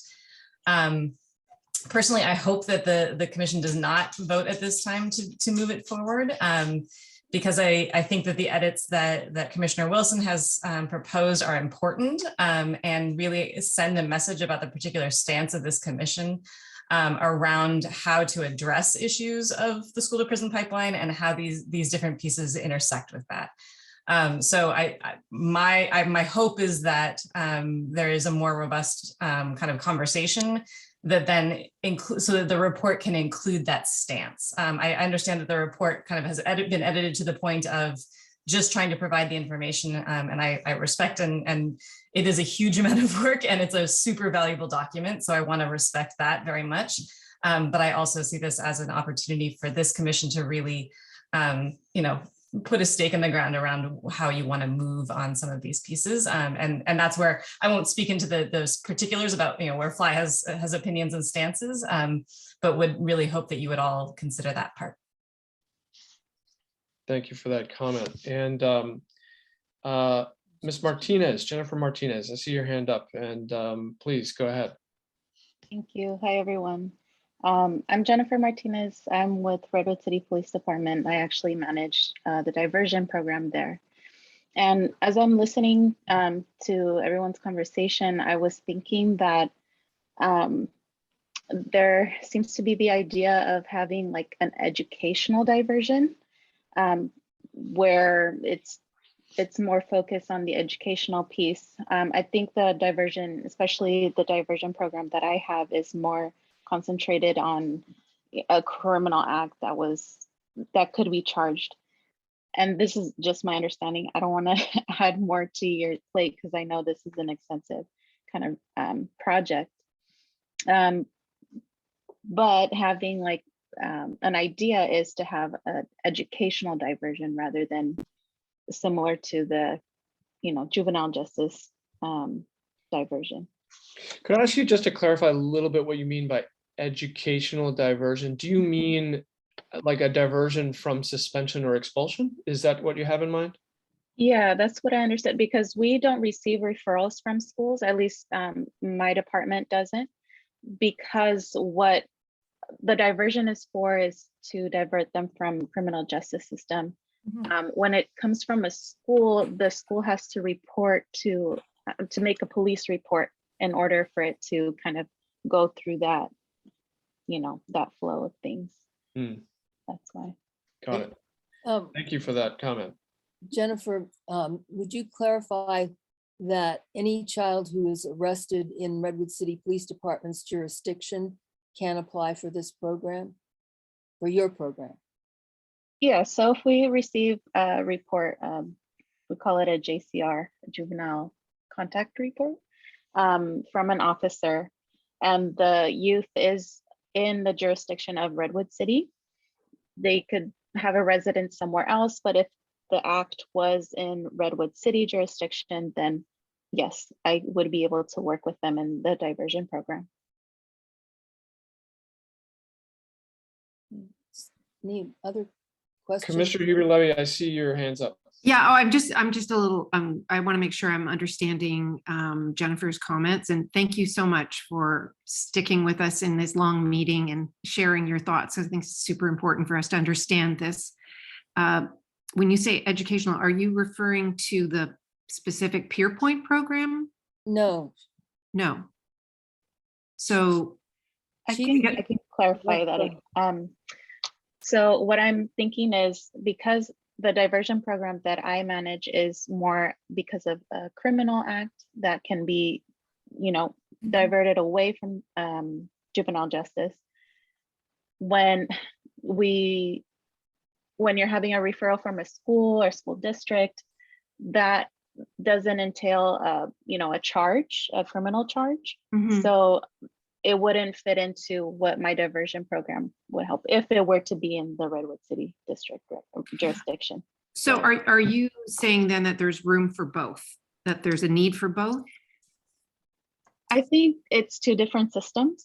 Yeah. And I think it could be looked at, in the perspective of what are the needs, what have been the attempts of addressing those needs. And yeah, I know that students that miss school, they're going to be left behind, and it's just a domino effect. Right. I'm sorry, I'm going to jump in because we have 3 minutes left and I don't think we can extend again. And the motion on the table is to adopt the report as written and forward that to the Board of Supervisors. So let's get in 1 or 2 more questions or comments on that motion. Let's stay focused on that so that we can have a quick vote before we get to 7:30. Commissioner Enriquez, I saw your hand up. So go ahead. Do you have a question or comment? I just have a comment. I just want to hear more about what Commissioner Wilson is talking about. I want to know how it will affect that program. I think I'm not aware of that. So I would like to just explore that more before I make a vote. That's just I will say the motion on the table is to adopt the report as written now with its current recommendations and forward that to the Board of Supervisors. So if you want to understand that, well, anyway, I won't tell you how to vote, but that is the motion. Commissioner Bocanegra, go ahead. Yeah, thank you so much for raising this.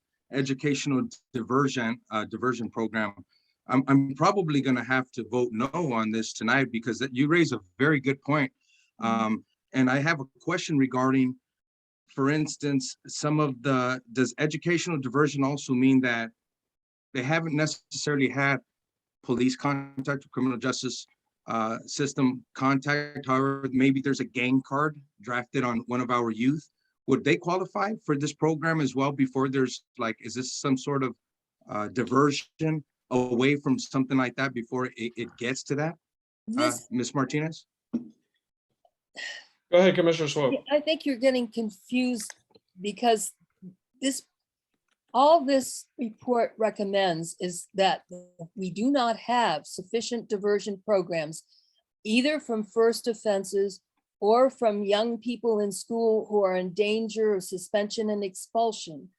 And it recommends that we need to have a comprehensive diversion program that's open to all youth in San Mateo County who is either arrested in San Mateo County or is in danger of suspension or expulsion from their school. If they come in as a suspension or expulsion and they complete the program, they stay in school, they've never been arrested, nobody has any record on them at all. If they've been arrested in San Mateo County and they're referred by a police department, when they complete it, they would have no record, as I understand the way we plan to do PeerPoint. Because this is meant, I said, the proposed PeerPoint project meets these requirements, especially with the active involvement of respondents' true peers, which has the huge advantage of introducing client youth to an ongoing positive influence as they serve as peers for future clients. Because none of the diversion programs that exist now has that. None of them have the respondent participate in a circle of their own, and then as part of their contract, they participate in 2 or 3 other circles in which they are working with young people who are pro-social influences on them. And that to me was the unique, one of the 2 unique things about it, considering the other 4 diversion programs. The other 4 diversion programs are great, but they don't go the extra mile. And I think— Commissioners, I'm sorry, I'm going to jump in just because it's now past 7:30, and I am going to suggest— Could we hold a that— special meeting? Sorry. I'm sorry, it's too late to throw in new things. So like I'm just going to suggest that the motion be withdrawn because I think we clearly need more discussion on you this. can't withdraw it once it's been stated. You can Okay, table I it thought till the next I meeting. thought I could, but